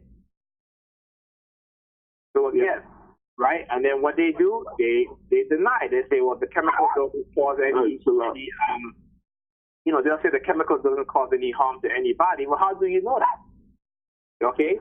And the thing is that they don't know that, right? Because you know what? They use the public as a testing field on the public, and who gets sick, they'll just deny it, and who don't get sick, they're like, okay, well, that person didn't get sick, so that's okay. You know what I'm saying? This is the history. There has never been no accountability of any government agency that has committed experimentation on the American public, or anybody else for that matter, has ever been accountable for the crime that they committed. Not one. Okay? But you have people walking around here in the United States thinking that this is such a free country and this and that. Meanwhile, they experimented on them with with the radiation from cell phones, right? Yeah. Okay, and now with 5G, which is going to up the ante even more. So now you have more radiation that can travel longer distance. That's why I never hold my phone. And I tell my son that to stop holding his phone next to his ears, and don't try to keep his phone away from his body when he's talking, when he's in the house, use his earpiece or what have you, because again, the radiation. And there's been studies that show that in some young children, right? That's why it's not good to give children cell phones from the age of 7 to whatever. So I think like 14 or so. Right? My son, who's 10 years old, don't have a cell phone. Okay? I mean, he has my old phone, but it's not active. Okay? All he does is just play games and watch videos on it. That's it. Right? There have been studies showing that the bone of the skull actually grows, and they call it the horn syndrome. Whereas young children, because they use cell phones on a daily basis, the skull, the bone structure of the skull, actually starts to grow horns. They call it horns, but it's not really horns. You know what I'm saying? But it's just a growth of the burn outward, of the skull outward. So these things are happening, right? But again, people are so distracted. And there's a book called Distracted and Defeated, which is a very excellent book. And it talks about how the use of psychology, okay? How the use of psychology is used to get people, to distract people from the important things, right, that's going to help them, right? And pay more attention to the non-important things. So they've been conditioned to ignore the important things that will help their lives to become better and to do better, while engaging and paying almost 100% attention to things that will not make their life any better. But it's all about self-gratification. Okay. Wow. So yeah, the book is called Distracted and Defeated. I forgot the name of the author, but there's a lot of stuff that's going on there because people again are in this deep psychological sleep and this deep psychological state because it is something that has been perpetrated on people, on society. It is purposeful, okay, and it is done. And when you look at every generation, right, started from the end of the 1980s, the end of the 1990s, the end of up until 2010 till now, every generation is becoming dumber and dumber. Okay? Every generation is becoming dumber and dumber. Right? Standardized testing in school. Look at that. It is, and a lot of it has to do with religious fundamentalists that are in government offices, government positions, and positions of power within law enforcement who are doing this because they want to push their religious agenda on everyone. Okay? And so because of that now, you know, they have a war against people who are intellectual, okay? People who who believe in science as opposed to believe in a false doctrine, right? And you know, they want to set their agenda. And because they know that religion is a very powerful tool, and it is something that people can be easily subscribe to and become so captivated by it, right? So wanted, you know, right? One of the hierarchy of needs, you know. That they are easily converted and hooked into that belief system, okay? And all you got to do, and like I said, you know, you have to understand the mentality that a lot of these people do, right? So what you have is people walking the streets who are creating things that are, you know, how should I say? They basically stage an event and then rescue people and claiming that it was an act of God to get people to believe in God. Okay? That is the extent of which a lot of these people go. Okay? Because now a lot of the younger generations now are moving away from religion. Right? They're moving away from religion because they, you know, they are beginning to see the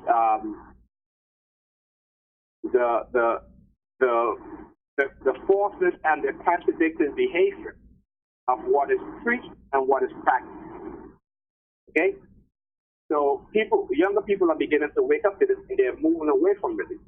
So in order to get them back in line, right, they send people out there to do these things and then to claim that it was an act of God that saved this person's life or such and such and blah, blah, blah, to get them believing in God again or Jesus again. But if you look at, and again, like I tell people, you have to read. And a lot of us don't read enough. Not to say that we don't read, but a lot of us don't read enough. The majority of us do not read enough. And what we do read are more fantasy type of fictional books as opposed to historical books, as opposed to books that teach you about self-reliance and self-independence, books that teaches you about rational thinking, books that teaches you about the psychology of human behavior. So these are the books that we need to read to become more informed as intellectual beings, right? But we move away from that because we're so caught up in the fantasy. And again, the fantasy is all a facade. It's like this American dream and freedom and all of this stuff. It is all a facade, right? Because if America is supposed to be a free country, right? If America is supposed to be the wealthiest nation on earth, how come America has one of the highest poverty rate in the entire world? Right? How come there are more people in prison in America than any other countries combined in the world? Okay? How come America is so religious, yet the majority of war started in other countries in the world has been perpetrated by the Americans? Okay? So we suffer also from a heavy dose of cognitive dissonance, right? And cognitive dissonance is that when you're presented with truth, because you've been taught a lie and the truth becomes so uncomfortable to you that you tend to shut down, right, or walk away from the truth. Because the lie is so confident, okay, that you would do anything to maintain that lie. It's like, you know, like the Matrix with Neo. The Matrix, you know, had that guy who wanted to go back in the Matrix because when he realized that he was now in the real world and how hard the real world is, and he was looking at the world for what it is as opposed to what his mind was telling him that it would, that it is when he was, you know, sleeping. He wanted to go back in. But when you begin to learn the truth, understand the truth, you begin to look at the world differently with a new set of eyes. Okay? Yeah. And so so then it becomes hard for people to fool you. Okay? And then not also that too, but you kind of have a sense of anger, right? A feeling of anger, and that's a natural thing because what they have done is that they've taken away that sense of anger. You know, if we look back at the civil rights movement, people were angry about, you know, the treatment of black people in this country, and so you had almost every group, ethnicity of people coming together to protest and say, no, this got to stop, right?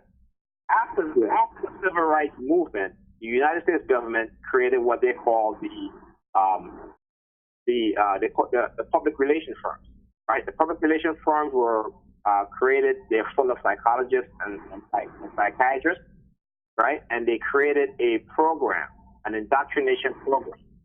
And what Yuri, I forget his last name, but in Russia they call it subversion. Okay? Here in the United States, it is called the public relations firms, right? So they started rewriting history books, rewriting. You know, they started creating television programs, right? That were more in line with the type of programming to make you become very docile. Okay, to suppress your human spirit, to suppress the human spirit in which when you see things that are wrong, that natural feeling that you get of anger, right, and want to do something about it, they replace it with what is called complacency. Right. So, you know, when you see people, you know, things happen to people, and you don't get angry, you become complacent. You just feel like, oh, you know, it's like if it's not happening to me, if it doesn't affect me, then if it doesn't happen to me, it doesn't affect me, so I don't really care about that. Okay? And what people have to understand that eventually it will come to you. It's gonna be in your backyard. It's gonna be in your back. Matter of fact, it's gonna be in your front door. Front door, yeah. No okay? Shit. And again, this is a calculated, okay, thing that is being done. But again, because people don't read, people don't, particularly the history of the United States government, people don't read it, and then you see all these religious fundamentalists who are now trying to change the school curriculum, right? They're trying to change the school curriculum now to spread their lies. Okay. So that's what happened, and and again, what's going to happen is that the rest of the world is going to overtake the United States, which some of countries in the world already have. Okay, come to San Diego, you'll see all of it here already. I mean, of course, yeah. Man. And look, right. So here you have increase of real estate. So let's look at the real estate area, right? So huge now, like right. So you have like people now. You know, you have these developers who are developing these building these apartment buildings, right? They're small, right? They're very small, okay, and they have very small rooms, and they go for a very expensive rate, right? Yeah. Now, there's two things here. One is that the reason why they make the apartments so small is for population control. If you're living in a small apartment, you're less likely to have any more than one child. Okay? A lot of things. So that's one reason. Number two is that the the rates in which are very astronomical is because they only want a certain group of people to live within that area. So they make that rate high. Or if they come into an area and they gentrify it, and then it's because they want to get rid of certain people. Okay? So you have to understand that. So when I see people who are, like I see working class people, poor people, who don't have a clue as to what's happening, and then they get displaced, they get pushed further into areas that are, that you wouldn't, even though people live there, but you might not want to live there because the areas are not good. So they are pushing people out, right, as they come back in and charging these exuberant amount of rent. Okay?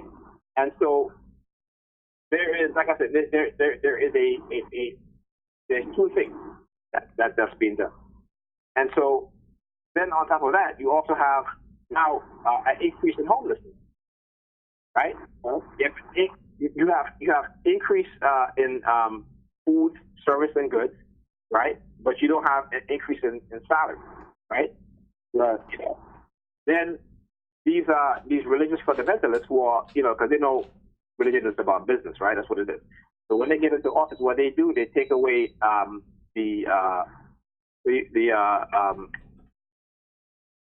what do you call it? The minimum wage, right? So they decrease the minimum wage, okay? And so in some states, right, where they had where the Democratic governor may have increased the minimum wage, those states that were flipped to Republican, they decreased the minimum wage. Yeah, I've seen that. That's happened here. Right. Well, so, yeah. Go ahead. You look at places like San Francisco, right? San Francisco has become so expensive, and that where you see increased rise in homelessness. Then on top of that, right? Let's say the middle class working families can no longer afford to live in San Francisco. So those middle class, let's say people making like $150,000 and up, they can no longer afford to live in San Francisco. Whereas 10, 15 years ago, it wasn't a problem. But because again, the real estate and what's gonna happen is gonna be like I think it was Ireland. Ireland has 200,000 empty homes, right? Yeah. They have enough homes for every homeless person in Ireland. Because what happened there is happening in San Francisco, and eventually what's going to happen is that you're going to have no resident who's going to be able to afford those high rents, and so you're going to have empty houses, empty apartments, vacant, okay, and you have a whole bunch of homeless people. Okay, so you have to understand that nothing happens by chance. Everything happens because it is planned, it is orchestrated, okay? And there's always money to be made. So if you don't think that there's money to be made in homelessness, think again.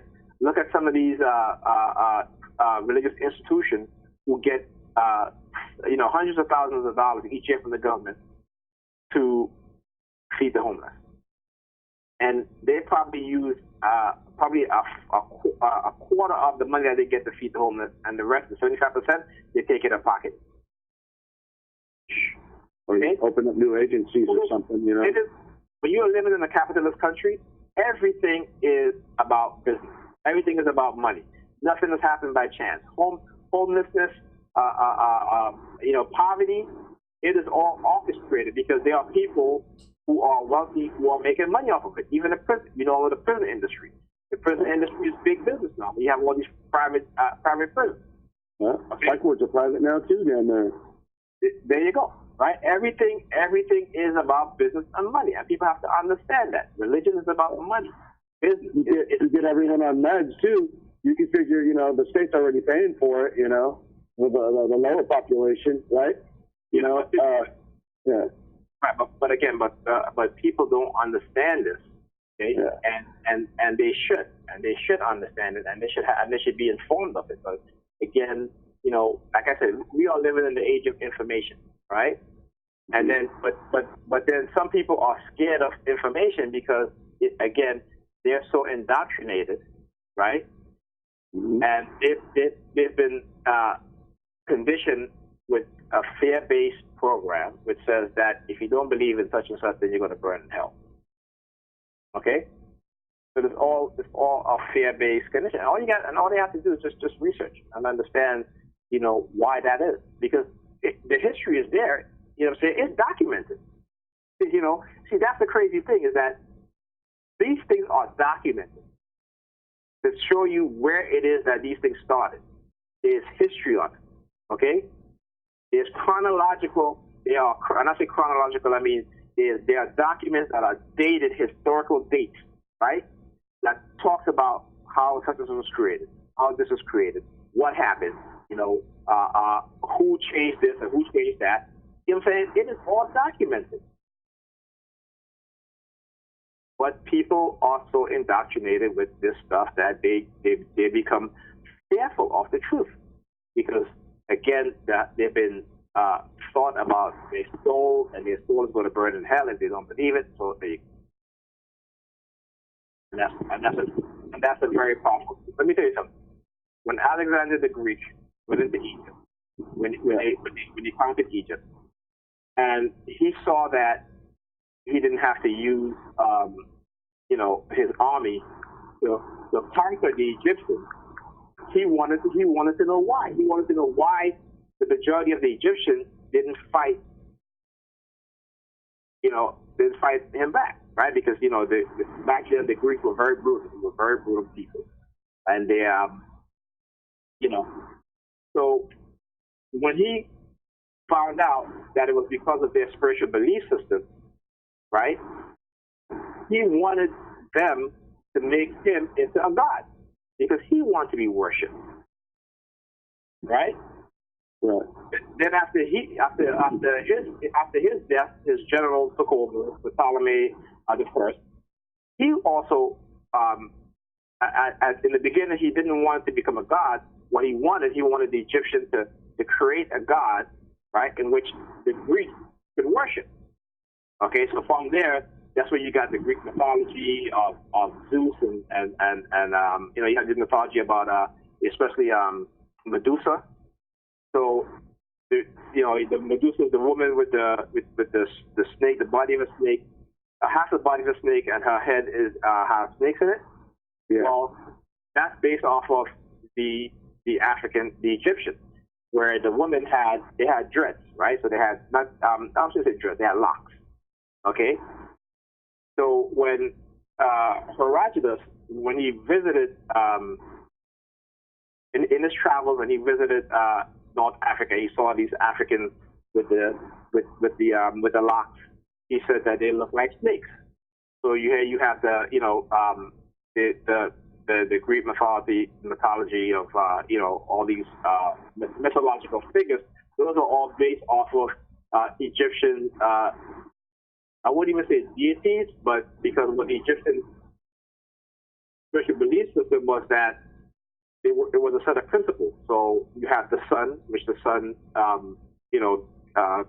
give life. Also, the sun is what guides you during the day, which you can see, and the moon is what guides you at night, right? So they had names for these things. They had, air, which they, and then you have air, earth, they're called Geb. Water, they call Nut. Because again, they worship the natural elements of the earth, right? But they also, when they do descriptions, they drew it as, you know, a human body, but some of them, you know, may have the head of an eagle. Isis, who is the mother creator, right? Whom the Romans end up copying and making her Mary in the Christian religion, right? So Mary is actually a copy of Isis, the Egyptian god. So, when you understand these things, you have a clear idea of how these things come about. And like I said, when he saw that the people were, that how the people worship was peaceful, it was like unlike anything he's ever seen, because in his travels and the battle he has, it was all against. It was like brutality. So when you get into Egypt and you saw the people there and they were worshiping, he mistake their worship for these figures as if they were worship, that he wanted to be a god, right? So it's kind of like the president here. We depending on who's the president, but you admire the president, but you won't worship the president, even though some people do. But you won't worship the president. It's kind of like the same thing with the Egyptian belief system with their deities. The deities were not worshipped. The deity was they were appreciated because they represent nature. Certain things in nature: air, sun, moon, water. And so forth. So they wasn't God, but when they drew the description of them, they kind of gave them the human body. It's like with the Sphinx, right? So the Sphinx have the head of a man, but the body of a lion. Okay, the Sphinx they didn't worship the Sphinx as a god. The Sphinx had a natural attribute in which, when they describe him with the picture of the statue of the Sphinx, that's what they created. Right? So it wasn't like they said that, when we worship a god, they never worshiped a god. But Alexander wanted to be a god, and then Ptolemy, he wanted to be a god. And then his son, Ptolemy II, he wanted to be a god. And he just did a whole bunch of shit. But again, that's history. So you have to understand history, where they're coming from. So once you understand that, and again, because people don't read history, and history has been turned upside down, okay, by those, especially the Romans.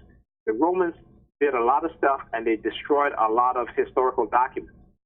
Okay, they included, and also the Arabs, the Muslims, they did the same thing too.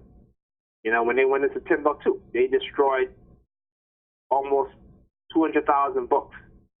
Right, books that could have helped mankind, and even scientists, anthropologists, archaeologists, they'll tell you that what these religions has done is that they have set mankind back 1,000 years. They have destroyed a lot of books, particularly when you talk about Rome and the spreading of Christianity throughout Europe. They burned a lot of the books. They forbid people from reading any book except for the Bible. Okay, so when I see, like I tell people all the time, what they did to a lot of the Europeans, right, is that they also indoctrinated them with the sword. They didn't they didn't go to them in peace. It was with the sword, right? So Europeans have to also understand their history, and that's something that they don't talk about because it has been erased from their history. Right? What the Roman Catholic Church, what they did across Europe, you may hear stories here and there, but and then the people who did all the killings are now worshipped as saints. As saints. Okay? So you look at St. Patrick, right? St. Patrick? Yeah. This guy murdered thousands of people. But because he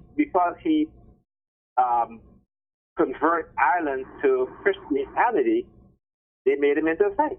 But he murdered thousands of people who didn't want to be converted. Okay? So you have to. So like I said, those that are in power have deceived the world 10 times over. Whether you're black, whether you're white, whether you're Asian, whether you're Arab, those are who are in power. Okay, and I'm not just talking about white supremacists, but you also got these Arabs, these wealthy Arabs billionaires. You also got these wealthy Asian billionaires. Okay, it's all about power and control, right? And they will erase history, and they will sanitize their murderers to now have you worshiping them, to now have you wanted to be presented with a with a plaque that has a murderer name on it. Okay, You know, like why do we celebrate Christopher Columbus? You know what Christopher Columbus did? He murdered thousands of native people. He enslaved them also. But we celebrate Christopher Columbus. Right? So we are always celebrating the people in history who have committed the worst atrocities. Again, and we never celebrate those that do good, but we always celebrate those that commit atrocities. You have to think about that. You have to really think about that deeply. Why is that? Why? It is deep in psychological indoctrination programming, whatever you want to call it, dark psychology. You know, it has been used for centuries over and over again to keep the majority of the population, right, in their place. Yo, Nige, man, not to get off the topic and stuff, man. You're talking about stuff from historical perspectives and whatnot. And I remember you was bringing up to me sometime this week when we spoke. You had said that you had bought a book in regards to Dr. Arthur Henry C. Clarke, I think it was. And you were telling me pretty much the synopsis of what the book is about. If you don't mind, man, just sharing the info that you were letting me know in regards to what the book was entailing as far as hidden knowledge that, you know, most people aren't privy to know. Yeah, esoteric knowledge, right? The esoteric knowledge is hidden knowledge, okay? The stuff that has been kept from the public eye. And there's a book that I'm reading called, actually I finished reading it. It's called The Historical Origins of Christianity. Another book I have called The Iceman Inheritance, that talks about European civilization. And I think the subheading is called The Iceman Inheritance. It's called the study of Western man, racism, aggression, and sexism. Right? And again, you know, you have to look at when you read these books, particularly the book I just finished reading, which is the Historical Origin of Christianity, and it talks about how, you know, who the first Christians was, okay, and how they became Christians. These were Egyptian Coptic, what they call Melkites, right? I'm saying the name correctly. I think it's Melkite. So after, as I talked about, you know, Alexander the Greek, I wouldn't call him Alexander the Great, but Alexander the Greek. There was nothing great about him, okay? And he actually died within fighting the Asiatic Arabs. And then his general took over Ptolemy the first. His name is Ptolemy Soter. So you know what the word Soter means? The word Soter means savior, right? And, you know, I'm going to break that down. Okay, so Ptolemy the first Soter, right? He went to the Egyptian high priest and he said, I do not want my people to worship your God. Okay? They called them God. Not the Egyptians never called it their spiritual belief system gods or goddesses, but that's what the Greek and the Romans called them. So he wanted them to create a god. He wanted to create a god that they can worship, because prior to what's that message? Pardon me. Yo, could you mute the background for me, bro? Yeah. My bad. Yeah, sorry. Okay, so prior to the European interaction with the Egyptians, they had no spiritual belief system. They had no religion. Okay, the concept of religion came about after their interaction with the Egyptians, right? That was when Ptolemy I decided that, like I said, he didn't want the Greeks to worship Egyptian gods because that's what they were worshiping at first. So he went to the Egyptian priest to say, well, I want you to create a god for us. They told him no. So he went to Memphis, right, and he found this temple of priests, and he threatened them, okay? And they agreed to make a god out of his image, okay, Ptolemy the First or 10. So the image of God, that God, which will later become Jesus Christ, is the image of Ptolemy the First or 10. That's why Soter means savior, right? So after they did that, the name that they used was a combination of the Egyptian god Heru, which the Greek renamed to Osiris, and Hathor, which is Isis, right? And the Greek renamed Isis, Hathor, are set to Isis. They combined the two names, and the name of the new Greek god was Osiris. Okay, that was the new name. Now, after they've created that, the other parts of Egypt, the Coptic priest was like, no, we don't acknowledge that god. So what he did is that he closed down all the temples except for the temple in Memphis that created the god in his image, right? The Osiris god. And he closed on all the other temples. So he banned them from worshiping their ancestral belief system. Then his son, Ptolemy II, okay? I think his name was Ptolemy II Philadelphus. After his father died, he took over, okay? And because, again, it's his father and this God is in his father's image, he wanted more. Now he wanted to, what he did is that he took all of the Egyptian Coptic scrolls, right, which is written on papyrus, and he took all of them and he brought them to the temple in Memphis that had created the Greek god Osiris. After he did that, he had those Egyptian priests, Coptic priests, right, and these the Melkites, and again, these are black Egyptians, right? Black Egyptians, okay? And he had them create a doctrine, okay? And that doctrine would be the Old Testament, right?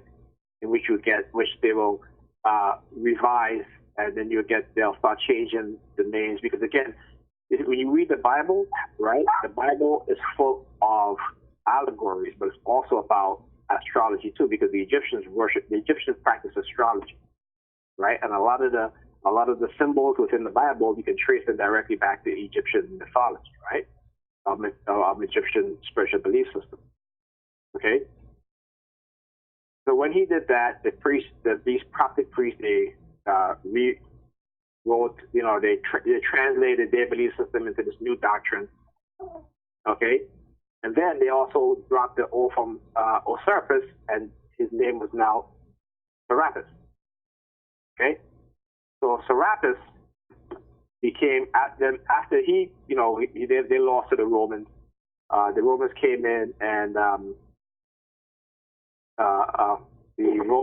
Roman Emperor Constantine, okay, they took over, right? And again, they all adopted this newfound religious philosophy, but they have to add their own spin on things. But they still kept the image of Serapis, right? Now they're going to decide, well, these priests, right, and these priests and this Roman Emperor Constantine, now he's going to say, well, you know what? I want to be the God. I want to be both the spiritual religious leader as well as the emperor. Okay? And so they created this Serapis, and then he became Serapis Christos. Okay? Serapis crystals. That's where you get the name Christ from. Christ comes from crystals. So again, you have to go back and research it. You'll see these things, okay? And how from then you had Justinian, okay? And what they did is that when they almost completed the doctrine, they start, and a lot of these early, if you look at saints, like if you look at saints within the Roman Catholic religion, if you look at some of the very first set of saints, they were all black. They were black Egyptians.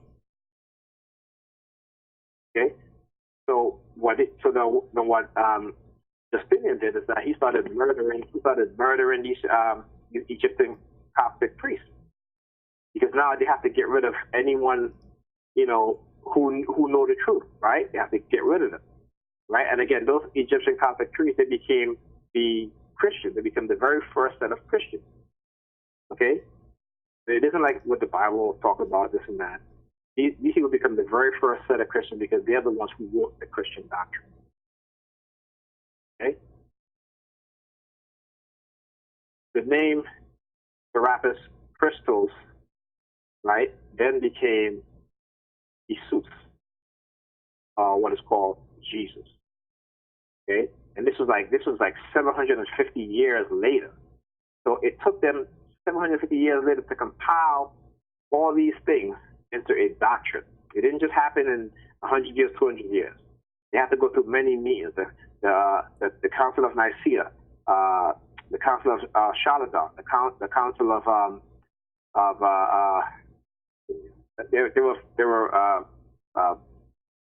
Constantinople, the Council of Constantinople.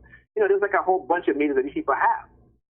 First the first one was like, okay, well, this Serapis, he is God. And he is God and also the Son of God, right? So that was the first thing, right? They were deciding whether he had a connection to the Father, or he was just a human in form, right? So at first it wasn't the Father and the Son. It was like you had the Father and then you had the Son. They were two separate. So they decided to make the Father and the Son. Then again, I talk about how they used Isis to create Mary, the Virgin Mary, because Isis was called the Virgin Mother because she gave birth to Heru, right? She gave birth, and if you know the story of Isis and Asa, is that Asa had a fight with Seth. That's where they get the Cain and Abel story from. So these two gods, Asa and Seth, they had a fight. Seth killed Asa, chopped up his body into 40 pieces, and scattered it all over Egypt. Okay? Isis, his wife, she was away because Heru went away, and that's when him and Seth fight. So Isis went looking for her husband. She found out what happened. She searched all over Egypt. She found his body, put it together, except she couldn't find his phallus, which is his penis. So she created if you ever see the obelisk, right? So the obelisk is a symbol of a saw erect penis. And she had sex with Asa, the dead Asa. She got pregnant, and she gave birth to Heru. So that was the first immaculate inception, right? Conception, what do you call it? Okay? Heru now, she sent Heru away.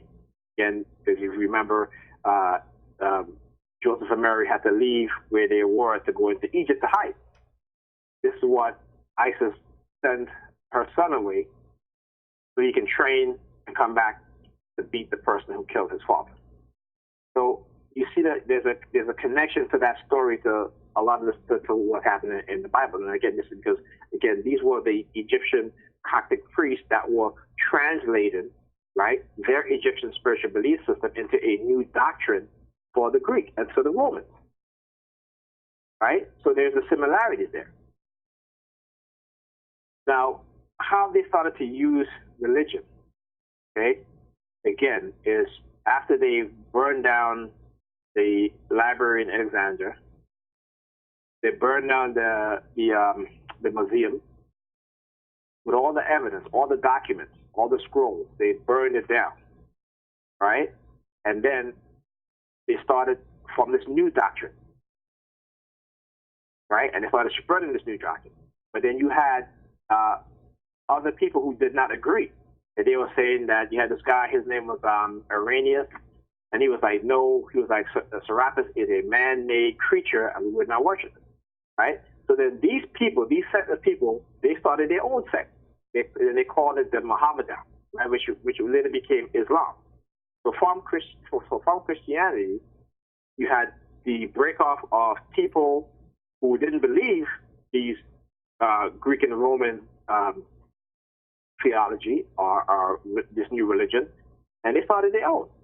Okay, so they started, and again, these were also Christians too, right? So they started Islam, because if you study Islam, the Arabs at that time were Christians. Who then broke off and was like, nope. They started their own belief system, and that became Islam. All right. So during the 14th century, okay, you had the translation. You had many translations of the so-called Bible. The first 5 books, or what they call the Tanakh or the Torah. Okay, this was before the New Testament was written. And again, the New Testament was written not that long ago. Okay, it was not written not that long ago, in which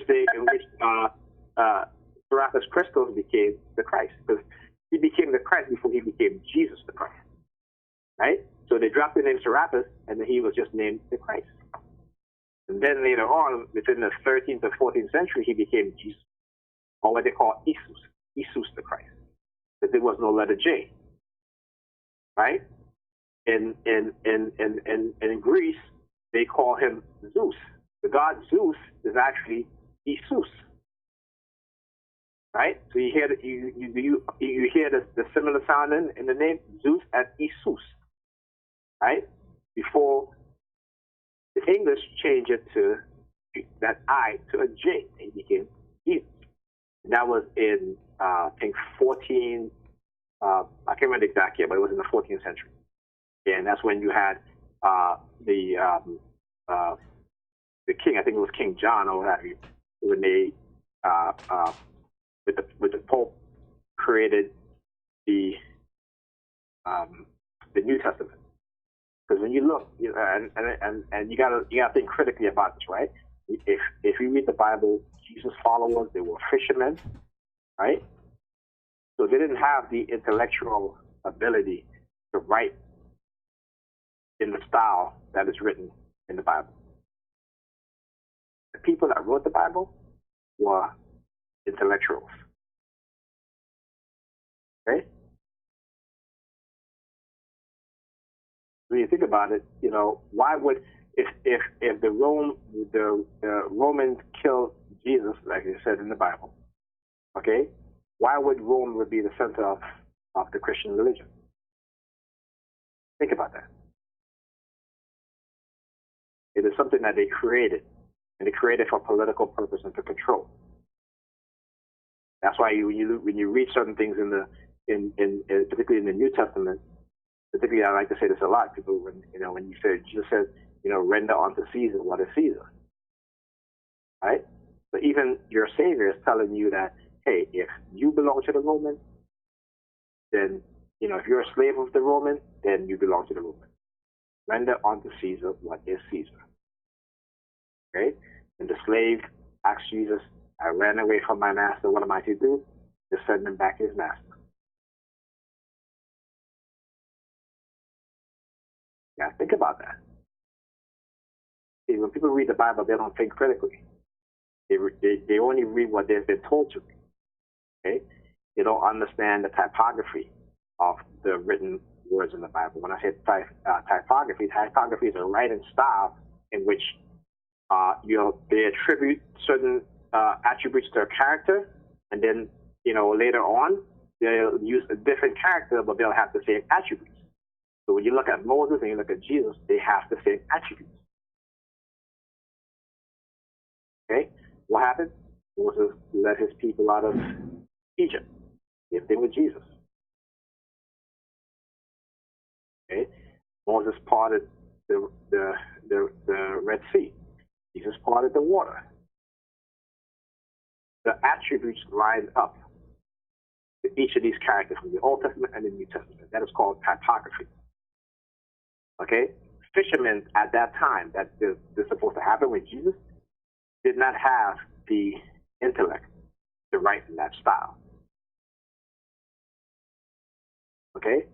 If it's supposed to be these so-called common people, common fishermen, they did not have the intellectual prowess to write like that. The people who write the Bible were very wealthy people. Okay? Your Bible didn't come from these so-called poor individuals. Okay? They came from people who had an agenda to create their own religion. Okay? Because they saw how the spiritual belief system in Egypt, how it made the people in Egypt very peaceful, very docile, and they wanted to capture that with their own religion, their own form of indoctrination. And this is what they did.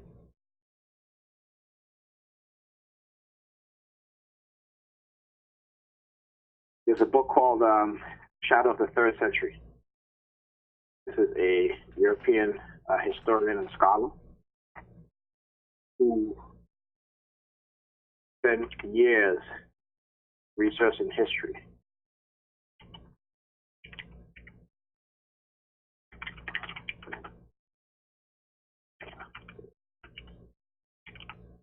Okay, here I'll tell you. These are very important books that we all should be reading because again, these are historic books that use historical documents, okay, that they've researched. And it talks about how the Vatican, they have so much documents within the Vatican that talks about the creation of Jesus, okay, that, people will be shocked. But indoctrination is a very powerful thing, okay? So this is Shadow of the Third Century, A Revelation of Christianity by Alvin Boyle, PhD. And this is what he says. He says, the tyranny exercised over the human mind in the name of religion, right? From the very beginning, it was a tradition of faith. In all strictness, the gospel are not historical documents. They are catches for use in common worship. That and no other is the context they announce. That and no other is the quality they claim. Okay? We're talking about the brothers of the Christian religion. So we're talking about, these are black historians and scholars, and anthropologists too, because you need anthropologists to look for evidence, look for bones, what have you. None exist. Scholars today all agree that the Bible is a fictional book. But because there's the money involved in religion, right? People, okay. This guy I was watching, and he says, the majority of scholars who go to the religious scholars who go to seminary school, okay, a lot of them know the truth, but they just won't say it. Because if they did, they wouldn't have no business. Okay? Here's something that you guys should understand. So in Paul, when he was writing, okay, Paul was writing to an emissary, and Paul wrote that he said that I hope to see you in Spain, right? I remember if you look at the so-called death of the biblical character Paul, he died in 4 AD. It's like 364, 365. Okay? So when you look at the map of Europe at the time, that area was not called Spain at all. And in actuality, Spain didn't come into being, the country of Spain didn't come into being until 1492. We have to actually, you go to the Bible and and look it up. Right? So Spain, if you Google when did Spain become a country, right? It was 1492, right? I'm gonna find it here with you. So if the stories in the Bible, especially the New Testament, happened within the the second, third, or even the fourth century, right? Why would Paul mention Spain? Okay? Spain didn't come about until like another 12 to 1300 years later, right? So how could he have known about Spain? Okay, and if you go if you go to Romans 15, right? Romans 15, verse 24, he says, "I hope to see you in passing as I go to Spain, and to be helped on my journey there by you." Right? And then he ended it saying, "I will leave for Spain by way of you."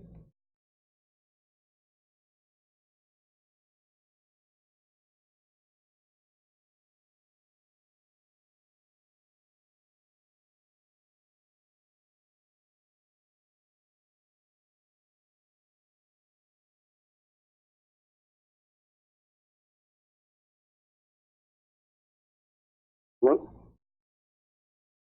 Right? Hello? Now, Okay, Mom. you have to think critically, right? So again, when you read these things and you have to stop and say, okay. And again, that's what happens when you don't have a historical background, right? A true historical background. You are misled by things. Okay? When you look at history books have one thing in common that the Bible don't, is that you have chronological dates and chronological order. Okay? How the Bible was put together some 750 years later by these other, books that was written by people elsewhere. Because you remember at that time, now that religion has came into form, there were a lot of people that were starting their own religion. There were a lot of people that was writing their own interpretation of things. There were a lot of people who was writing about, prophecies. Okay? So there were tons of books that was taken out, or not even put in, destroyed. And the books that was included was rewritten to fit a narrative. Particularly this, we're talking about the new Bible from the 15th, 16th century. And if you look online and you Google King James Version Bible, first edition, you will not see the name Jesus in there. The name Jesus is not in there. Okay? Then with the invention of the letter J, the name Jesus became. Right? And even in the Old Testament, it tells you that, it says, in the Old Testament, where it says, no, and, so check this out. So after the King James Version of the Bible was created, they, I forgot which book it was, but it says that no one shall add any other words to this book. No one shall translate this book or change the word of this book, or their soul will be damned in hell. Okay? So, like I said, it's very calculated. These were not, stupid people we're dealing with. Okay? So, like I said, when you look at even particularly in the first the first 5 books of the Bible, also called the Pentateuch, right, or the Tanakh, or the Torah. Okay, they used to call it the Pentateuch, right? In terms of who is narrating God's action, right? Because no man knew what was happening, right? You hear some people say, well, God inspired man to write the Bible. And God is perfect, but if you look at the Bible is not perfect. Even though they claim the Bible is the perfect word of God, the Bible is not perfect. Right? Even from the beginning. Right? Genesis. God says, let us make man. In the Bible. God said, let us.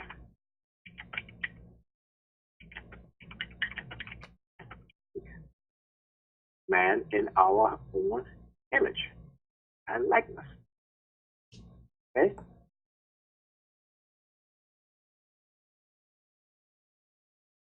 So, but you never think to say, well, who is the us God is spoken to? Right?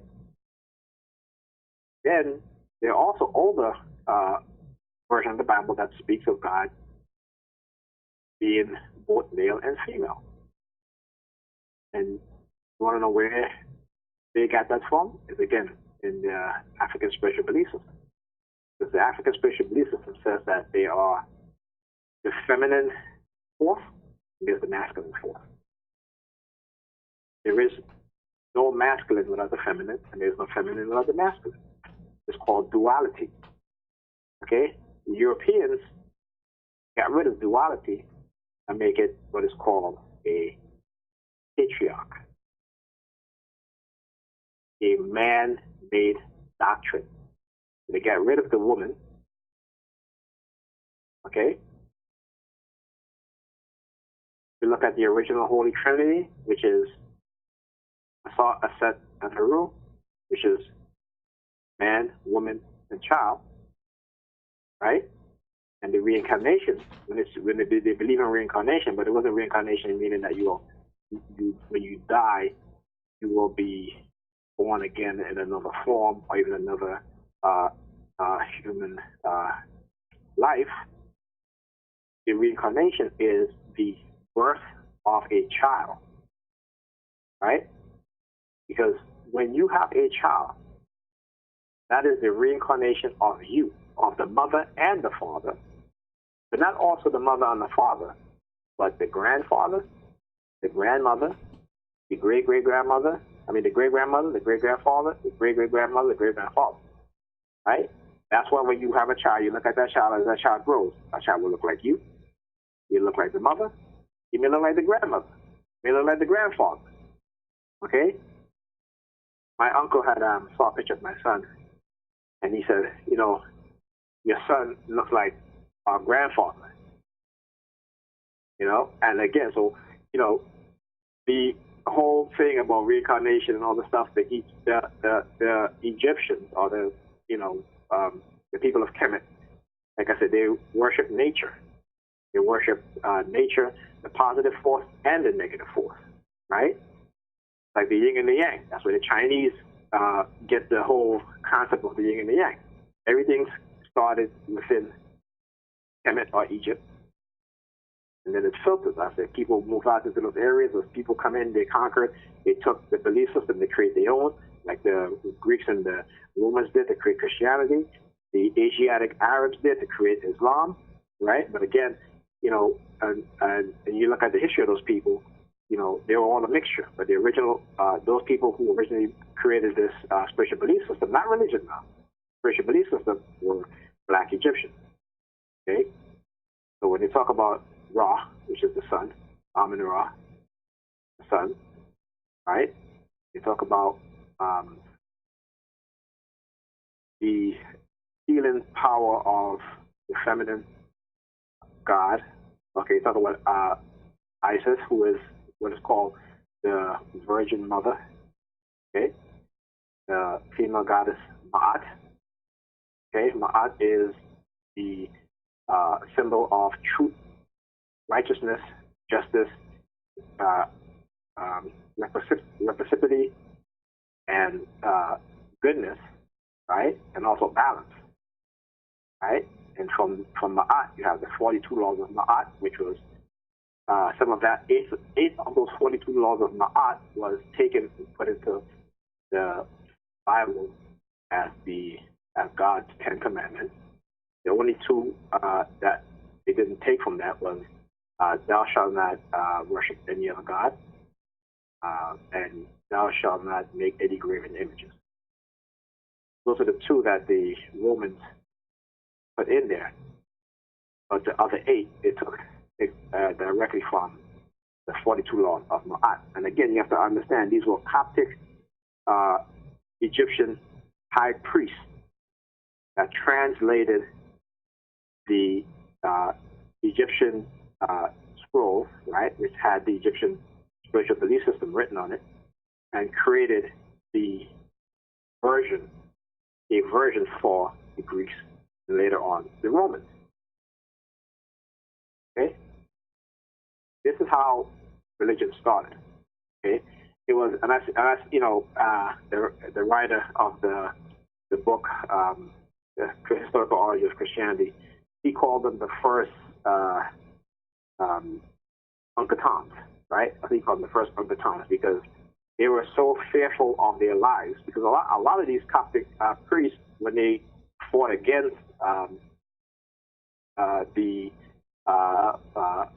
Ptolemies, and then Justinian, and then what's his I forgot. I have to excuse my memory. But anyway, they fought against them, and they became they became martyrs, right? They became martyrs because they would not yield, and they would always say that this is a man-made creation. They call it a creature. This is a man-made creature. Okay, unlike their divine spiritual belief system. Okay, in which they did not practice the belief in a God that rules, that govern their life. They attribute human and animal-like features to the things that they saw around them that was adding to their lives, like the sun, the moon, water, the earth they call Geb. Okay, so they understood that they had a spiritual connection. The air that they breathe, right, was called, I believe, Shu. Right, so the air that they breathe, and coincidentally, if you look up the word spirit, you look up the etymology of the word spirit, what it originally means, it means air, it means wind, it means to breathe. Okay, right. So when you hear in the Bible, it says God blew into the man Adam's mouth or nostril. He breathed life into him. Okay. In Egyptian mythology, that what they call the spirit. And again, you have to understand the symbolism, right? So that the breath of life, which is the air, wind, into the nostrils of the man Adam that gave him life. The Egyptians know that without air, you couldn't live, you couldn't breathe, you would die, right? So they call it the spirit, right? So that's the spirituality. Spirituality is worshiping these natural elements, understanding that without air you cannot breathe. So that's where the word spirit came from.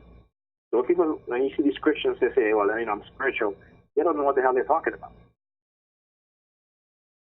Because to be spiritual is not to believe in a creator, like this godlike figure, because you're still worshiping Christianity or Islam, whatever that you want to call it, right? The word spirit means is practicing breathing, right? Meditating, okay? Being in tune with the natural element, being in tune with the natural forces of the universe, right? Helping to keep your environment clean, treating people with respect and honor, right? Doing your best to do good. That's the original meaning of spirituality. Not polluting the waters. Spirituality has nothing to do with just believing in God, but I don't believe in religion. The new meaning of spirituality is still religion. If you still believe in this God mythological person, and if you attribute that person to whether it be and like when I speak about Egyptian goddesses and gods, I'm only using it so that you guys can understand. But there were no words that they used. They didn't describe these belief systems as gods and goddesses. We named them that because, again, we speak English, so we usually grew up with the word God and goddesses, okay, in terms of mythological figures. But I can't even pronounce the name that they that they described these attributes. It's some deep stuff. But once your eyes are open to this stuff, you get to understand that you are your own divine individual, your own divine being. Woman, and I give an example when she says, "I am the light," which is again you're talking about the sun. And even in the Bible, it tells you in the Bible it says in one of the verses it says Jesus says, "I am the sun," and they actually spell the word S-U-N. Okay.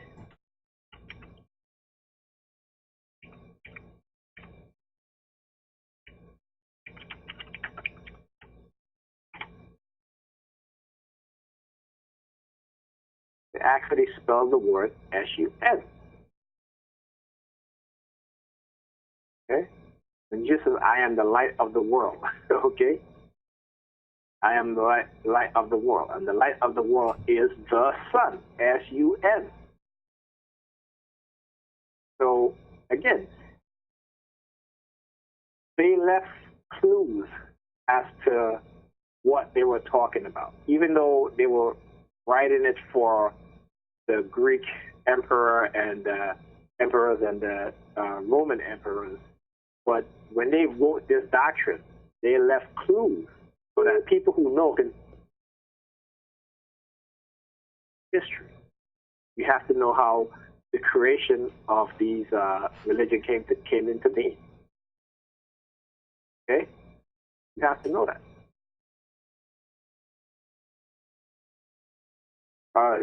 Nice, man. I appreciate that. That was deep, though. That was a lot of information, back to back. It's always a pleasure hearing everything, the way you break it down with your signature way. I'm saying, I may not necessarily believe every single thing and agree with everything that you're saying. Yeah, I mean, but you know how it is, man. You know what I'm saying? We all have our own points of view and our perspectives, in regards to. No, hold on. This is what it is, man. What I wanted to say real quick about that is that in regards to what you have said there, that could be your belief. I don't want to put it like it's my belief or anyone else's belief that's on the call. That would be your perspective in regards to that we're all like gods and that we all have our own divine, rights, stuff like that. I just want to make that clear that that's not my belief or, someone else's. Someone else could agree with that. That's fine. We could agree to disagree in that aspect of it. You know what I'm saying? It's not a problem. You already know how I get down nice. You know what I'm saying? In regards to that. Yeah, I don't have an issue with whatever someone believes. It's just that I want to make clear on the record in regards to what I believe. You know what I'm saying? And that's all. It ain't nothing like we have to kind of explain everything and go into detail. I just wanted to point that out real quick as a disclaimer. You know what I'm saying? I know. But listen, like I said, I don't have a problem with people believing in whatever they want to believe in, as long as you're believing in something that's going to enhance your life and that's not going to make you hate other people. That's not going to make you try to take away other people's rights. That's not going to make you go to war and kill other people in the name of your savior or your God or what have you. You know what I'm saying? And then I'm all for that. Okay? But I agree with that, but I'm with you on that, man. Yeah. Right. Now, hold on a second, Nat, because the thing is, you know what I'm saying, we're reaching kind of the clock time, man, and I want to make sure that I get this out of the way. And I don't mean to jump to another topic, man. But this is something that I've been wanting to ask you because Raw had asked me about this a while back, man.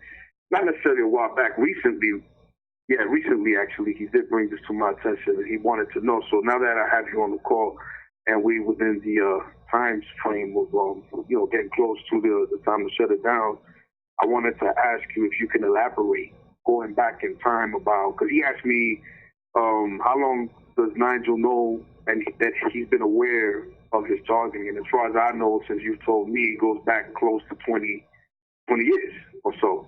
Yeah, yeah. And he wanted to know more or less at the time frame, you know, that when you were working at that time, you started noticing shit. But I can't tell the story the way you can because that's your story. So that's why I figured you take it away, bro. Okay, all right. So my targeting began. Actually, I got to say my brother targeted began in 90. Now I did not know what he was experiencing because at the time, I guess they hadn't. They were probably studying me and stuff like that because if they were following him, he was being targeted. They were probably subliminally conditioning me, and I didn't know. So a lot of times they say, well, you was targeting me too. And I'm like, well, I didn't know. You know what I'm saying? So I was being influenced and used to target him.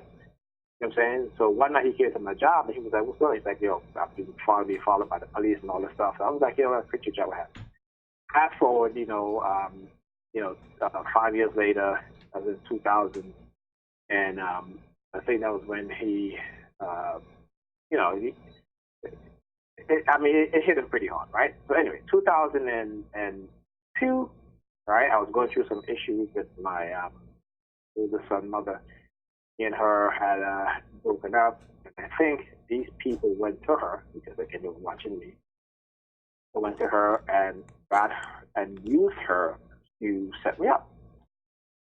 So she started, denying me from seeing my son. In the meantime, they were playing with my emotions through psychological conditioning, and I didn't recognize it at the time. But when I look back at it, these are the things that what was happening. So, when she started denying me from seeing him, I would call, she wouldn't answer. She would be like, "Okay, come and get him," and I'd travel all the way up to the Bronx, and then she wouldn't be there. So then I was like, what the hell is going on here? So, I was like, okay, let me see. So I started to do a little bit of investigating on my own. And I was like, and at the time they were doing shit in front of me to make me think that maybe she had a new man and, he was preventing her from letting me see my son and stuff like that. But this was all that. This is all conditioning. This is all the stuff that they were doing in front of me. You know what I'm saying? I didn't fully understand it then, how I was feeling. So she said, and then to top it off, she sent him out of the country and didn't tell me. You know what I'm saying? I called her one day and she was like, oh, he's out of the country. But what you mean out of the country? She sent him out of the country without telling me. So I was in court, to family court, and I think I asked the court, I guess, along custody, right? So they were using her. So one night I went to, again, I was kind of like upset. I was heated of what she did. And I went to talk to her, and she called the police. They came, I got arrested.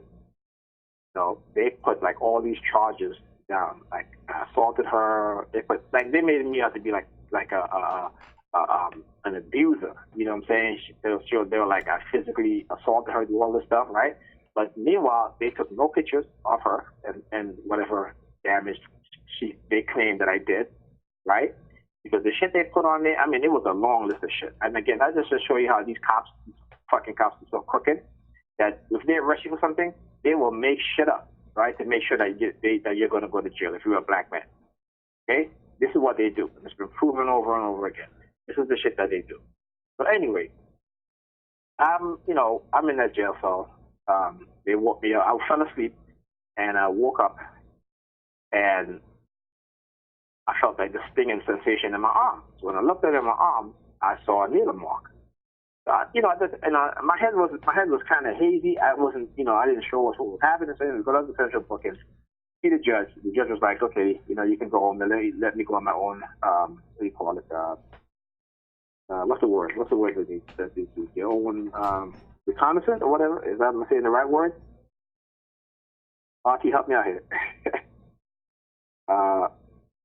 Anyway, they just feel like, okay, so I don't have to pay no bail or no bond or nothing like that. You know what I'm saying? It's just like, okay, show up at this court, they will have it. So now, I had her in family court, and now she had me in criminal court, right? So they used her because, again, they started targeting me now, and they used the opportunity. Once they saw the opportunity in which they can start targeting me, that's when they took it, right? So, I would go to court, family court and criminal court, and I started noticing that the court officers, whenever they walked by, they would start jiggling their keys in front of me. This is every time I went to court, and I went to court for like a year. All right? I was in family court for like 2 years. I went to criminal court for like a year, and then this is what they were doing.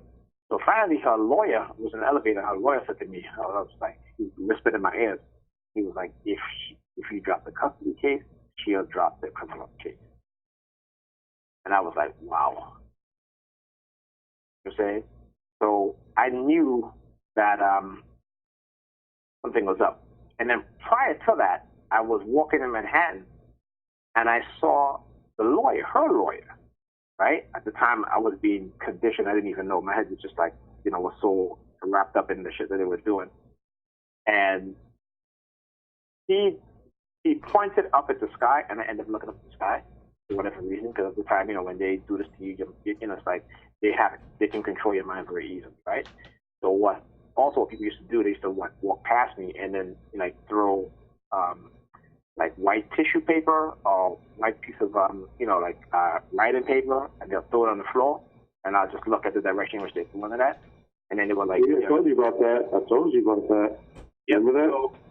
So all that was happening, right? So anyway, I end up, just speaking to Laura. She was like, well, they just go for the visitation and stuff like that. So I was like, okay, fine, because I saw what happened. The lawyer was like, yeah, just go for the visitation. So the lawyer knew what was up. The lawyer knew that it was a setup, what they did, okay? And again, they went to her, and then, so anyway, after that, after I had went home that morning, after I left the court, I woke up the next day, and I came outside to go to work, and there were these Verizon workers there. And I noticed that, as I was coming out of the building, they were coming out of the basement at the exact same time. And they would get in front of the building, they would stand up there, fold their arms, and they would look at me and grin, right? They have these big smile on their faces. They're all looking at me. I didn't think too much of it. So while that was happening, the fire trucks come, driving by really, really fast, sirens going on, really loud. I didn't think anything of it, But that shit went on for weeks. And then I was starting to think, something is not right. Something is up here. About 2 weeks into it, after I went to work, I noticed my manager started doing these hand signals to me. Okay? And I couldn't quite understand. It was like a fixation drill. So every time he would show me something, we would go over a job, and he would show me something, he would start to, part his fingers. Certain fingers would be separated from the other fingers and stuff like that. It was something that he'd never done before. And I just started seeing that stuff. And then, working on certain jobs, and, I would look at certain folders, and then all of a sudden these folders would appear, right? And the folders that appear would have the names of, women who have dated in the past. So I was like, what the hell? I was like, what the hell's going on here? And I would go, after I leave work, I would go outside, and every time I exit out the building, it would be like a car that was parked up there, and every time I exit out, it would, the person would use the remote to either open and close the door, so you see the lights, the hazard lights or whatever, the yellow light, orange light in the back of the car would light up, and you hear that choop choop. And this was happening every single night I would leave work.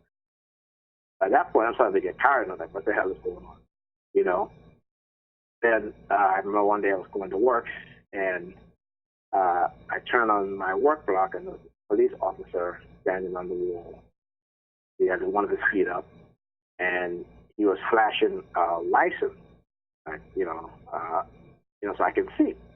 Now, about 2 months back, I had gotten robbed. It was me and a friend of mine lived at my house, and I walked into a car, and these two guys robbed us at gunpoint, right? And they took my wallet. So, but now I understand that it was all a setup. It was these crooked-ass cops that set the whole shit up. Because they started, this cop he started like flashing the license. It looked like my driver's license, right? Because at the time I had a North Carolina driver's license. It looked like it was my license that that he had this. So I called my aunt, who's a lawyer, and I said, look, something's going on here. I'm being harassed by the cops, stuff like that. I said, I just pulled in the block, and this cop was flashing his license so I can see it, and it looked like my license because I was robbed. Then on top of that, they started to, every time they see me now, they started taking out their wallet out of their back pocket, looking at it, and putting it back in their back pocket. Now, remember, I had gotten robbed, okay? So it's like all this stuff is fresh in my mind. And, you know, so again, this is what they do. I talk about how they set you up, how they manipulate situations, manipulate people around you. This is what they do to try to get you into a situation where they can feel now that they own you, right? Or they'll try to set you up and say, well, you know, well, we're going to plant evidence at a crime scene and all this stuff, right? So I was like really paranoid. Let me tell you, everywhere I went to, I mean, I never used to, you know, whenever I went out, I made sure I kept all my receipts. You know, there was at one point at the end of the first year, I opened my drawer and I had a shit ton of receipts. Everywhere I've been, I've always made sure to get the receipts. Right? So when I go to the store, and it got to the point where they knew I was collecting receipts. So when I buy something, they would not give me my receipt. They used to be like, "Can I have my receipt?" And they act like they didn't hear me, and I say like, "Can I have my receipt, please?" Okay. So I had like a shit ton of receipts there, just to document, just in case they try to pull anything. So I have receipts to show where I was, and then I was always using my credit card to purchase stuff so that keeps a track of where I was and stuff like that.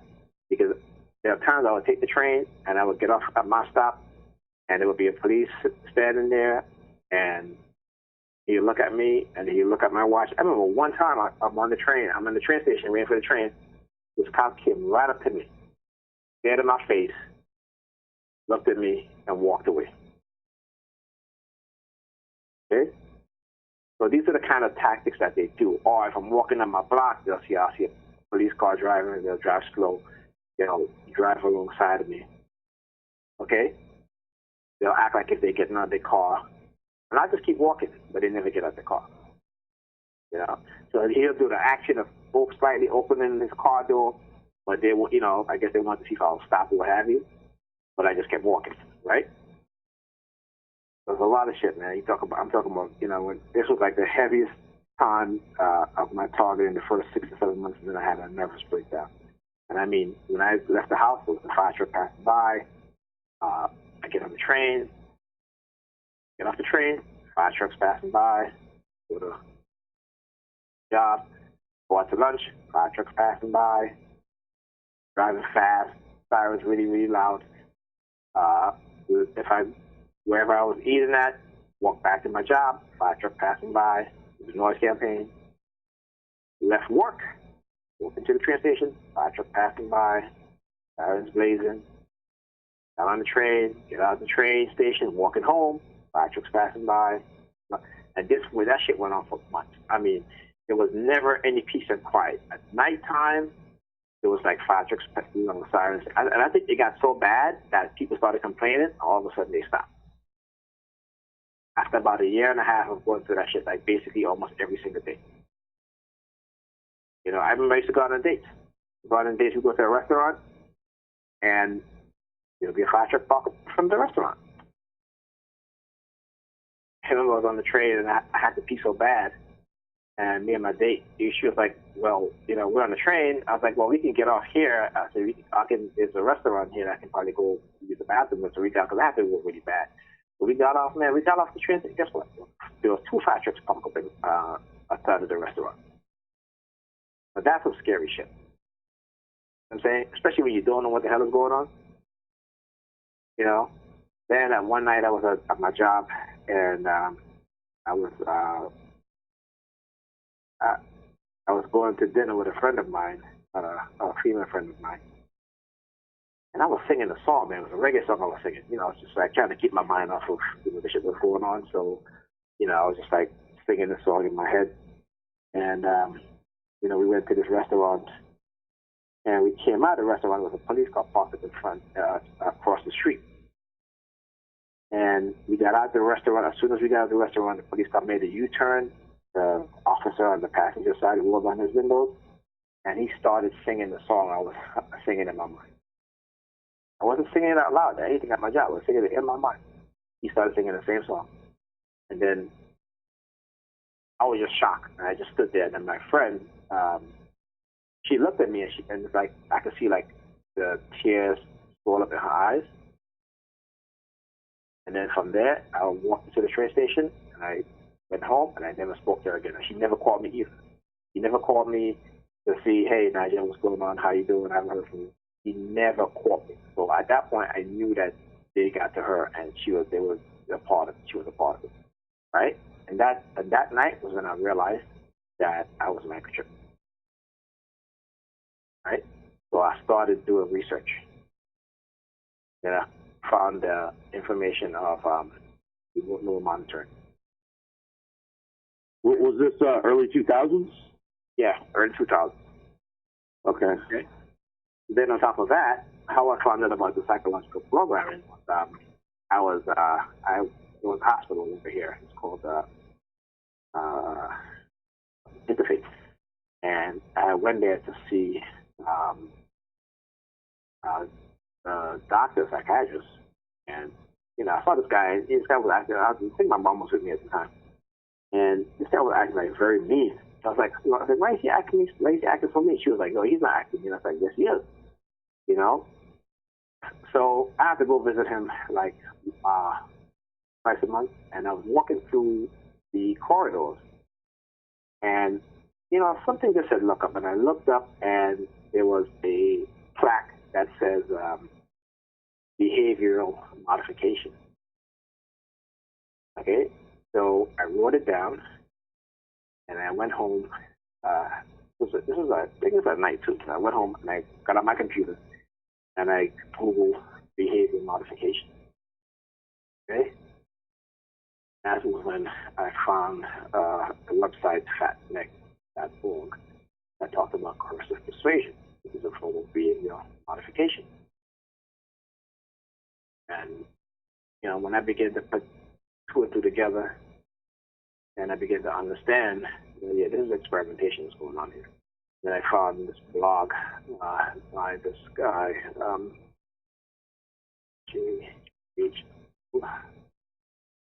I keep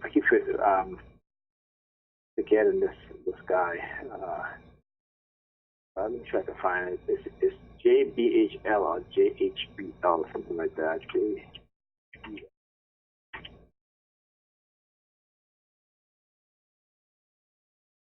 I used to have it bookmarked on my other computer, but that computer is no longer active. But, he started talking about the stuff that was happening to him. And I was like, holy shit.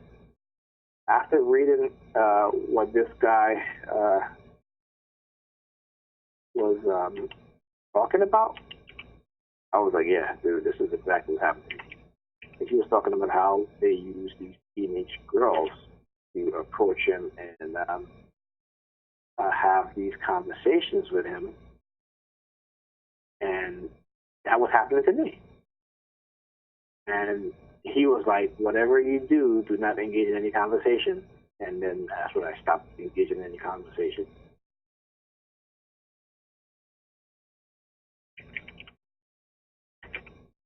And so from reading what he wrote, I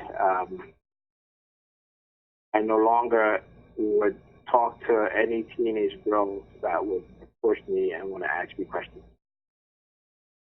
I just stare at them in their face, and I put my head down, and I eat my lunch.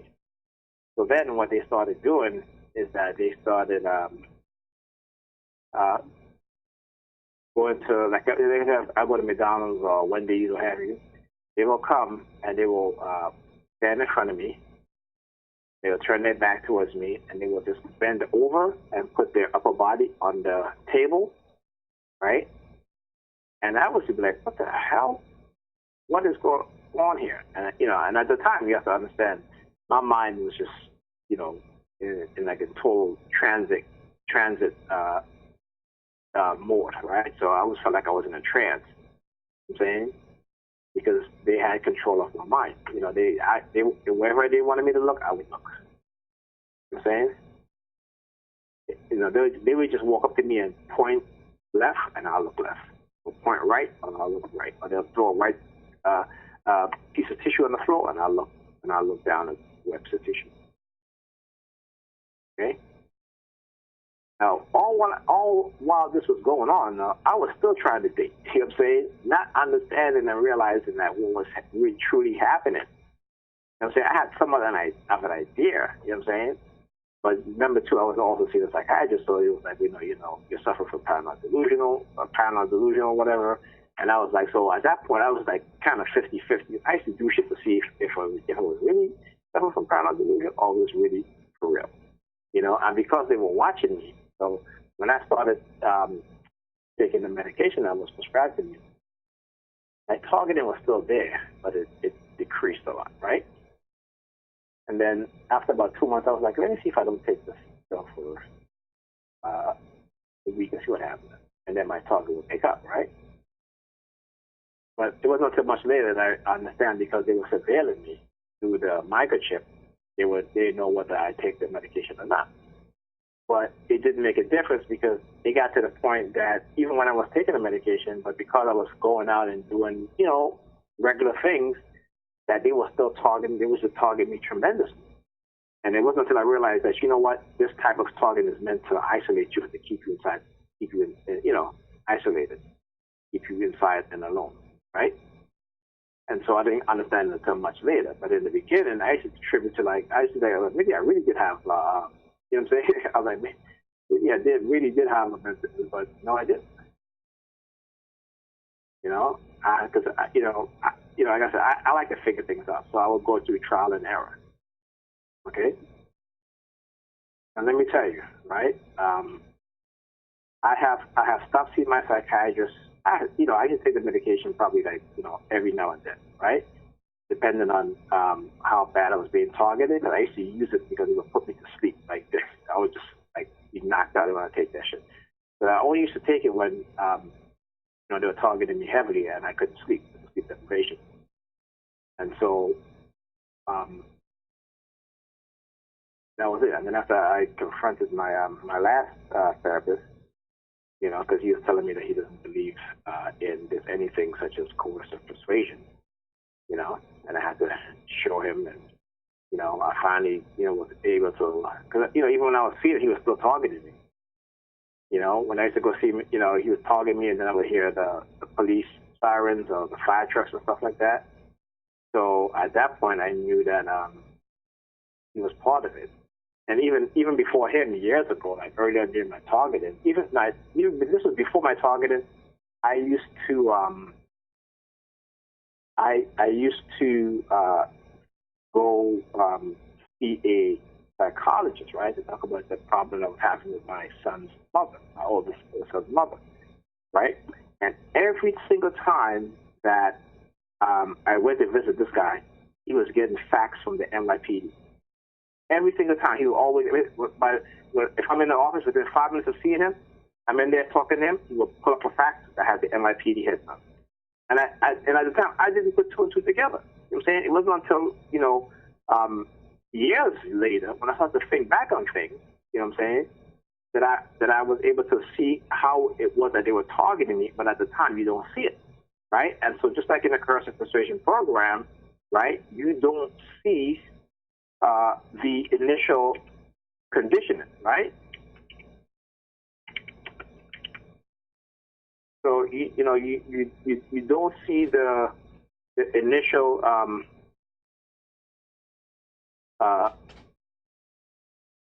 conditioning, right? Because it bypassed the conscious.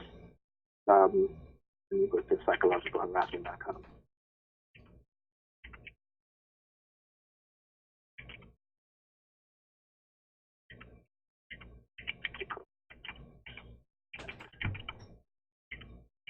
Right, so so you don't see the psychological conditioning, because it's an associated. So coercive psychological system or behavioral change program that uses psychological force in a coercive way to cause the learning and adaptation of ideology or designated set of belief, ideas, attitudes, or behavior. The essential strategies used by the operator of these programs is to systematically select. Okay, this is a key right here. So you are systematically selected, right? It isn't by chance. It isn't by some misfortune or anything like that. you are systematically selected, okay? Sequence and so they coordinate many different types of coercive influence, anxiety, and stress-producing tactics over continuous periods of time. In such a program, the subject is forced to adapt in a series of tiny invisible steps. You know why they use the word invisible? Because you don't see it. It bypasses your conscious state. Only after a period of time when, either they allow you to start seeing the psychological programming, or you awaken to it because you realize something is not right, that you begin to realize something is going on. So you start to see these hand signals, what have you, such a session, but again, you're going on this pre-program of your mind, so that you're automatically affected by it, you're automatically manipulated, your feelings are manipulated, your thought patterns are manipulated because it is constructed in a way in which they wanted your mind to be constructed. Okay? So this is something that we have to understand, right? This is done, which at first, for a number of years, you have no idea because you're being programmed. Okay? You're being programmed. You may come in contact with people, and these people are expert at conversational hypnotism. Okay? And you're talking to them. Meanwhile, they're brainwashing you. They're instilling anchors and triggers. Okay? That's why when people come to me and start talking to me, I don't talk to them. I haven't done that in quite a while. When people come to me and talk to me, I don't have to engage in any. I keep it short and simple. And the worst thing that you can let them do is touch you, because when they touch you, when they talk to you, and they touch you in your shoulder, touch you, or they squeeze your arm, that is to reinforce the anchor to the trigger that they just placed. The anchor and trigger they just placed inside your subconscious. Okay. This is how, when I was at work, one of my coworkers used to, sometimes he would come and talk to me, and I was like, why is he coming and talking to me? But every time he come and talk to me, he would take a pen out of his pocket, right? And he would start clicking the pen. So we would have conversations, he started asking me these questions, and when I answer these questions, he started clicking his pen. They get to a point where I just said, listen, man, I don't want to talk to you anymore, okay? Don't come over here, don't bother me, let me do my work. Okay? This is the process and the tactics that they use. And you being this one individual against hundreds of people, okay, who are actively involved in the psychological manipulation and the conditioning of your mind. And not in a positive way, but in a negative way. Okay? And because it's psychological, they can always claim that it is just your interpretation, or it is all in your mind. You know what I'm saying? So when I started turning the tactics back on them, they didn't like it. I was walking on my block one summer, and I was standing outside my building. So of course they had to send these two cops, right? So they kept walking back and forth, and they kept one of them kept sticking his finger in his ears. So I got on my phone and I started walking behind them, and I was pretending I was talking to somebody, and I was like, yeah, these motherfuckers, man.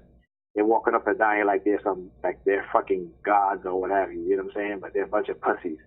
So I turned around, I walked back, and I stood up in front of my building. So one of them now, he turns around and he comes to me, and he says, you got a second? I said, yeah. He's like, you shouldn't be cursing this and that. I said, what you mean I shouldn't be cursing?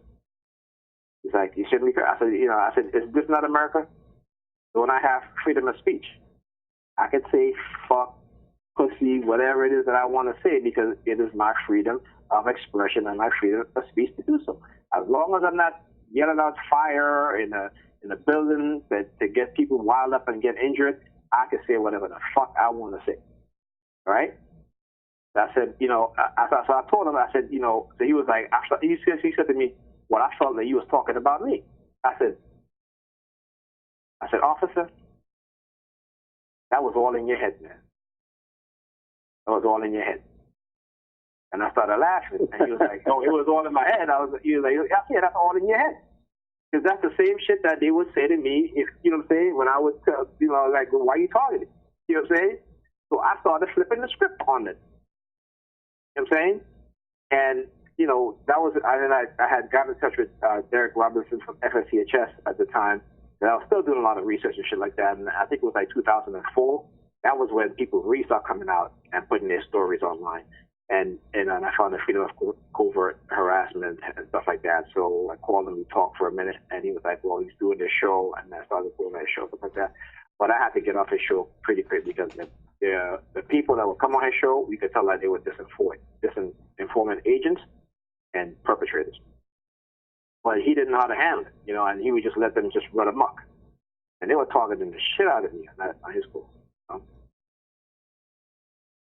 And I was like, they used to call me the N-word. They did it on his show. They started doing it when I started my show. You know what I'm saying? They started sending me voicemail with the song "Hey Brother, Hey Brother." Except when the person singing the song says "brother," they would substitute it with the N-word. So it'd be like, "Hey N-word." Trigger words, right? So, that's the plot. So for example, like last year, I think it was last year summer, I was always seeing this Dodge Charger, right? This black Dodge Charger. It's like, I don't know if it was following me or what have you, but everywhere I went, there was always this black Dodge Charger. If I leave Pam's house and come home, when I go outside, there'll be a Dodge Charger parked up. By the time I get to my block, or the block before my block, there'll be a Dodge Charger double parked. So I got a message on my phone one night. And again, it was edited together with the hey N-word and stuff like that. And then he starts saying stuff like Dodge Charger. Okay? And then he was like grape soda. Because when I order Chinese food, I will always get grape soda. I won't get nothing else. Right? So he was letting me know. They were letting me know, again, that they were monitoring me and everything that I do, anything that I buy, they would watch and stuff like that. So he was like, Dodge Charger, grape soda, and then he goes, kill that seed, talking about my kids, right? That they're going to kill my kids and stuff like that, And there's some other stuff there that they were saying, right? And I'll tell you, in the very early beginning of my targeted, I was being targeted by white supremacists, these skinheads that would stand in the corner of my job, the block that I worked on, right? And it would be on each corner. So I could take either number of trains, right? So I could go to Penn Station and take the 2 or the 3, and then I can go to 34th by Macy's and take the Q or the Q and the B train, right? So it would be either one of those, right? So every night, doesn't matter which direction I would go to, it would be a white supremacist at the corner, staring at me as I he would be leaning at the corner on the wall, and then when I push him, he would get off the wall and like walk right in front of me, right? And then and again, like I said earlier in my target, I was always harassed by these white male police officers, okay? And then with the white supremacists. So I know my targeting has to do with, because listen, in the black community, again, we are surveilled by white supremacists, which is, again, that's factual, okay? And if you look at recently, when they start to label the Black Lives Matter group as, they call them white extremist identities, right? That's what the FBI terminology. So when they were brought before Congress, they were like, why are you labeling Black Lives Matter protesters and organizers as black extremist groups? I said, so they were like, do you ever hear them talk about inciting violence? They were like, no. They were like, well, how do you label the Ku Klux Klan? Do you label them as white extremist Americans? And they were like, the head of the FBI, he was like, no. And he was like, why not? He's like, they were like, do you label these white mass shooters as white extremist terrorists. They were like, no. She was like, well, why are you labeling people who have not, who protest peacefully and don't speak about committing violence against other people? Why are you labeling them as a white extremist? And then this guy in Texas, this black guy, right? The FBI came because he made a post about, because I think it was a police officer that got shot, and he was like, that's what the pig deserved, right? So the FBI came to this guy's house, arrested him, and he spent 6 months in prison. They confiscated his weapons. He spent 6 months in prison, all because he said that that's what that pig gets. Okay? So if you don't think that the FBI and the CIA and the police are surveilling, black people, again, you gotta open your eyes, because this is what they're doing. Okay? But they arrested this guy, and of course, he stood in front of the judge, and the judge was like saying to him, he was like, the judge told the prosecutor, he was like, why did you even arrest this man?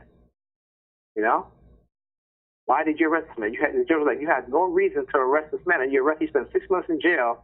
You took 6 months out of his life because he said, he has the freedom of speech. He's not advocating for this, and so this guy, they let him go because the judge refused to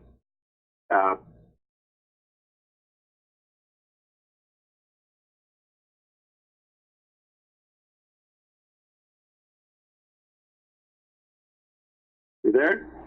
Hello?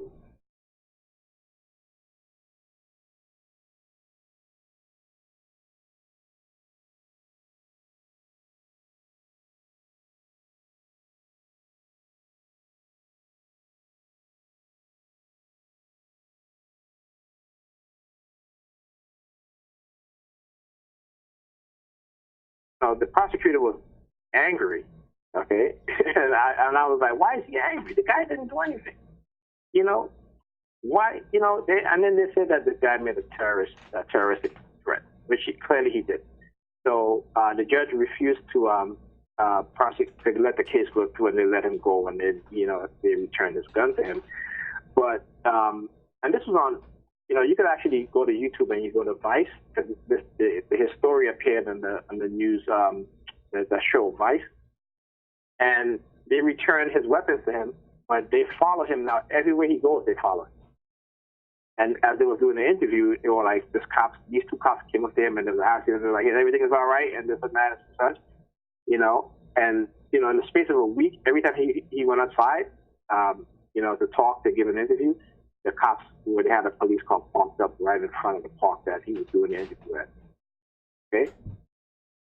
So this is nothing new. Except that us as we as TIs, we're being experimented on. But the tactics are all the same. You know what I'm saying? The tactics are all the same. It may be applied differently depending on the situation and the person, but the tactics are all the same. But we as TI, because we are being experimented on, and we have the microchip, okay? And the fact that they don't want us talking about it because they want to, keep this on the wraps, what have you.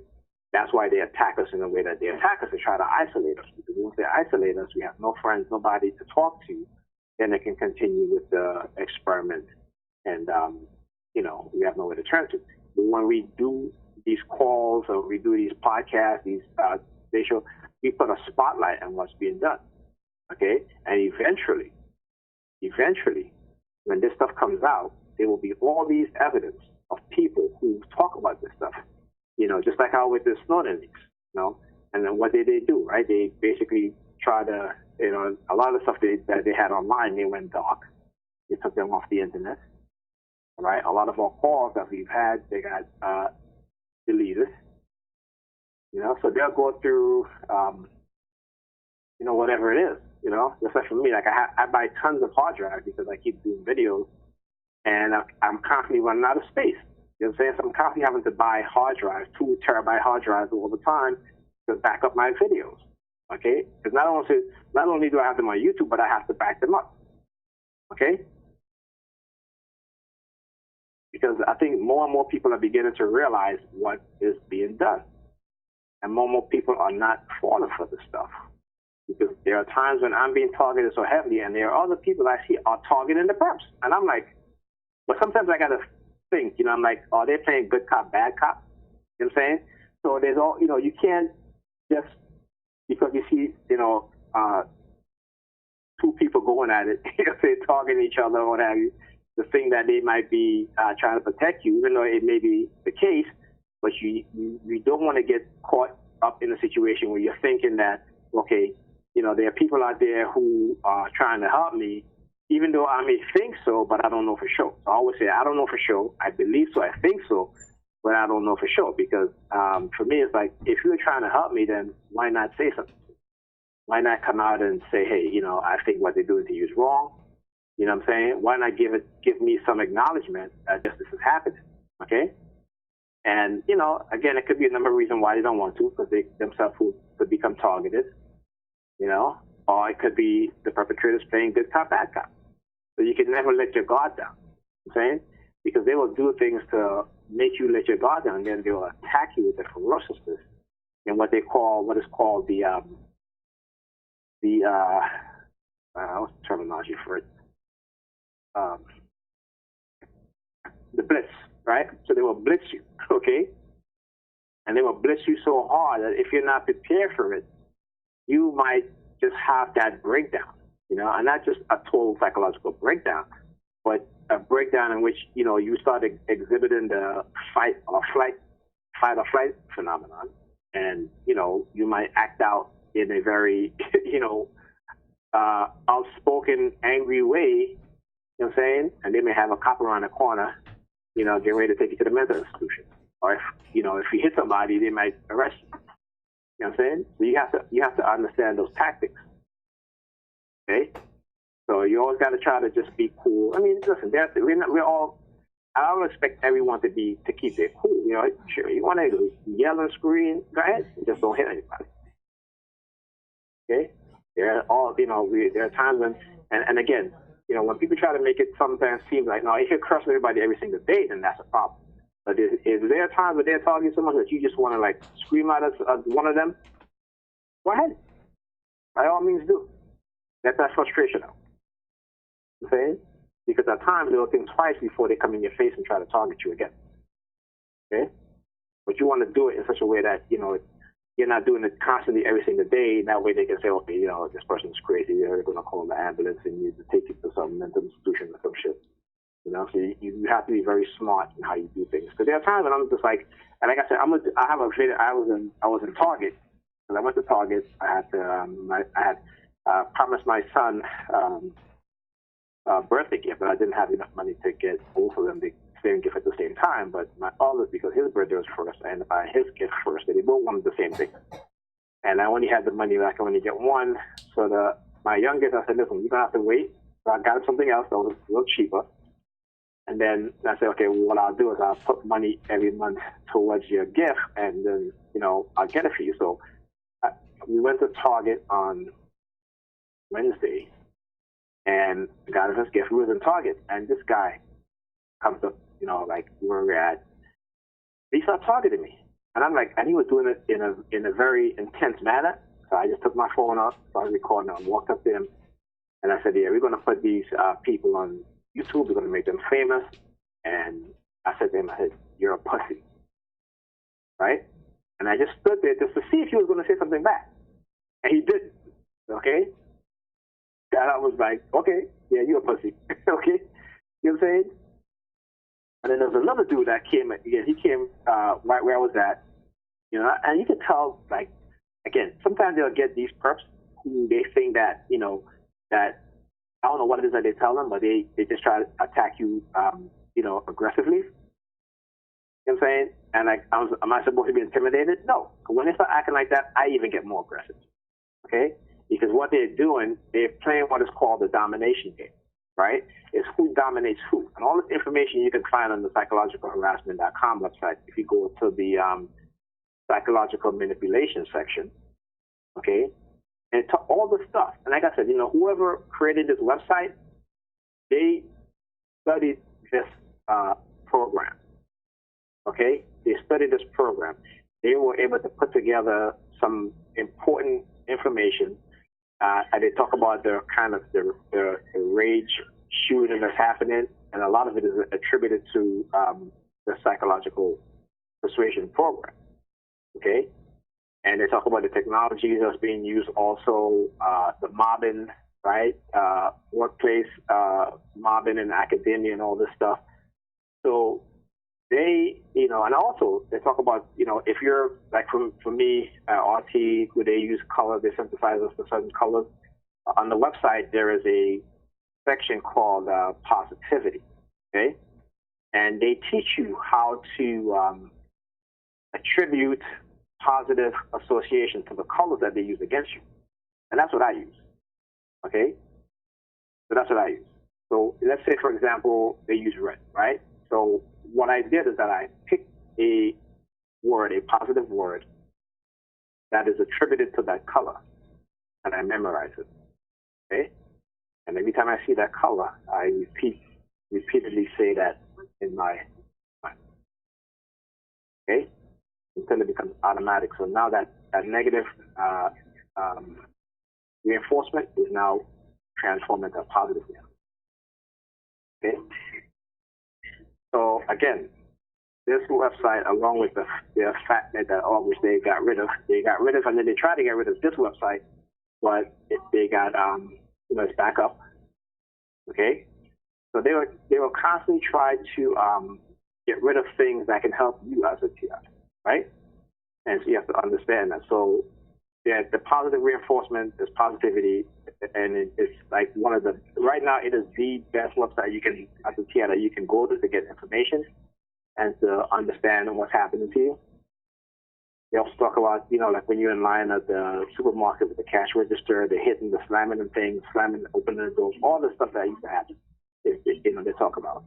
And so I don't know if, I think that the person that created this website, or the people that created this website, probably had inside knowledge of this program, because the way how they created this website, it's very, it's very telling that, they might have had some insight. Yeah. All right. Listen, I got a call. I'll be right back. I got a call coming in. I'll be right back.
Anyone still on the conference?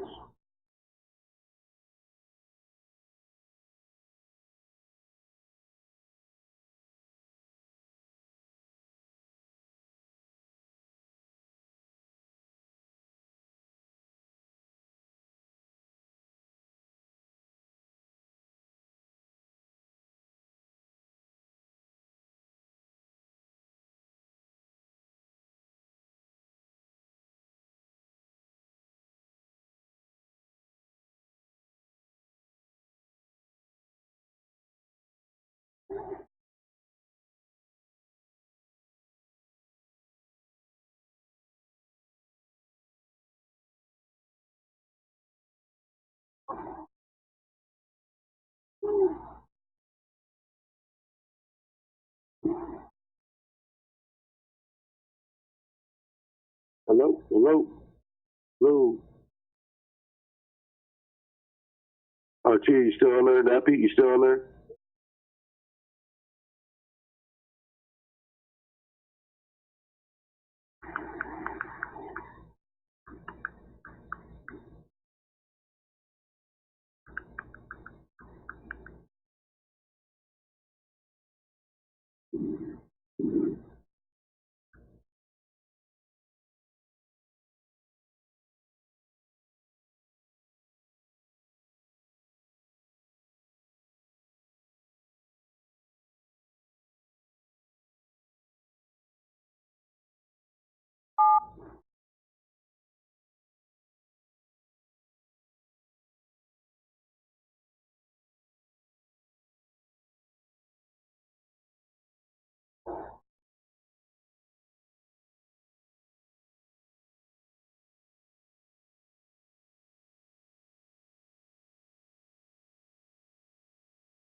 Yo, what's going on?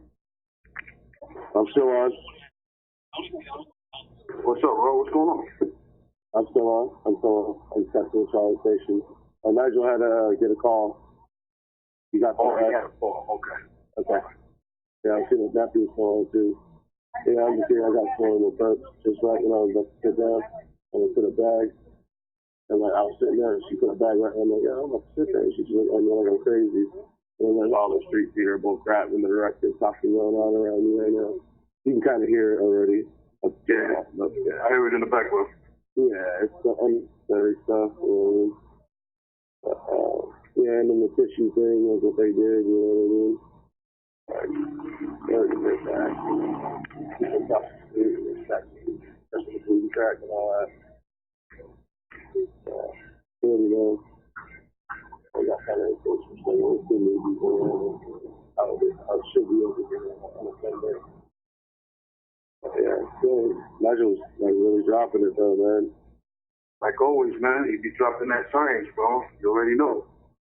I mean, you know how like, you know how I was telling you like, oh, I don't even say that, but like I'll say, you know, it's like it's crazy, like just the stuff we were going through, you know, in 2 years of just knowing everything's going on around, you know, or whatever, and then all of a sudden, you know, like you meet someone like Nigel, he's going like 20 years, and it's just like, it's like we're infant compared to that, you know what I mean? Like, He's a veteran, man. yeah. I wouldn't go as far as saying we're insects, but you know, we definitely in regards to what you're saying, I understand how you put it. I get it. You know what I'm saying? But don't downplay what you've been through. What you've been through is also stability. So you have to be careful how you word things. You know what I'm saying? I don't mean it like that though. I really don't. I mean it's just like, I know. You just gotta try to keep in mind the essence you put your words. You know what I'm saying? Right. Trust me on that, bro. I mean, I got what you said. I got what you're saying that in regards to him, comparison to us, right. ridiculous, right? The time frame, of course, man. He's a veteran.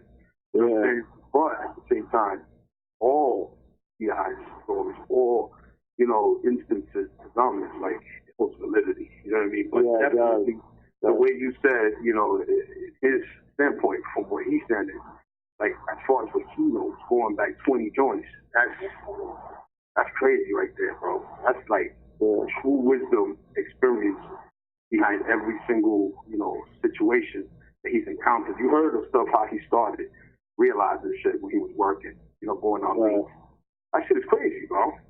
Yeah, I mean, it's like out of nowhere, you know what I mean? It's like one day it's like your life just turned upside down. I mean, and I'm shooting for all PIs because one day, you know, you're sitting there having a date or you're going out with a bunch of friends, and the next day you have no friends, and then you're not having fun anymore. You know what I mean? You don't have a house either.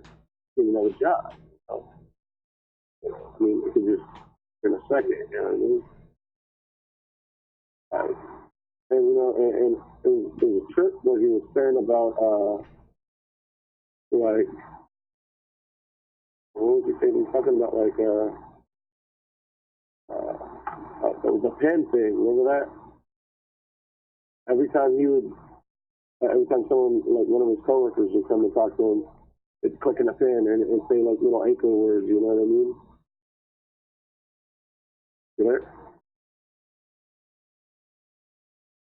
But yeah.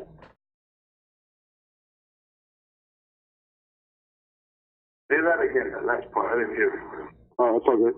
I said every time like he would click a pen and say little anchor words, it was a cause that you know, what is that called? That responsive anxiety, or what is it called? Aggressive anxiety, or something like that. Or like this happened, get anxiety from it, or whatever. You know? Right.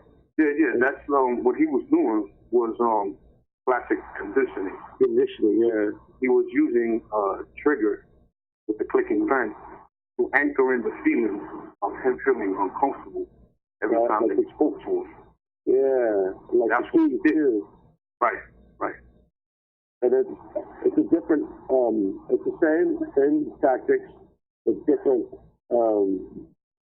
range of like targeting where they think of, you know, like where you guys live is like more, you know, African American community out there. They target the hell out of them. I mean, and I know what you mean. Out here, it's like a mixed bag. It's right now it's about money. You know, it's either we're going to be targeting people who are not like homeless or people who are whistleblowers for sure. That's it.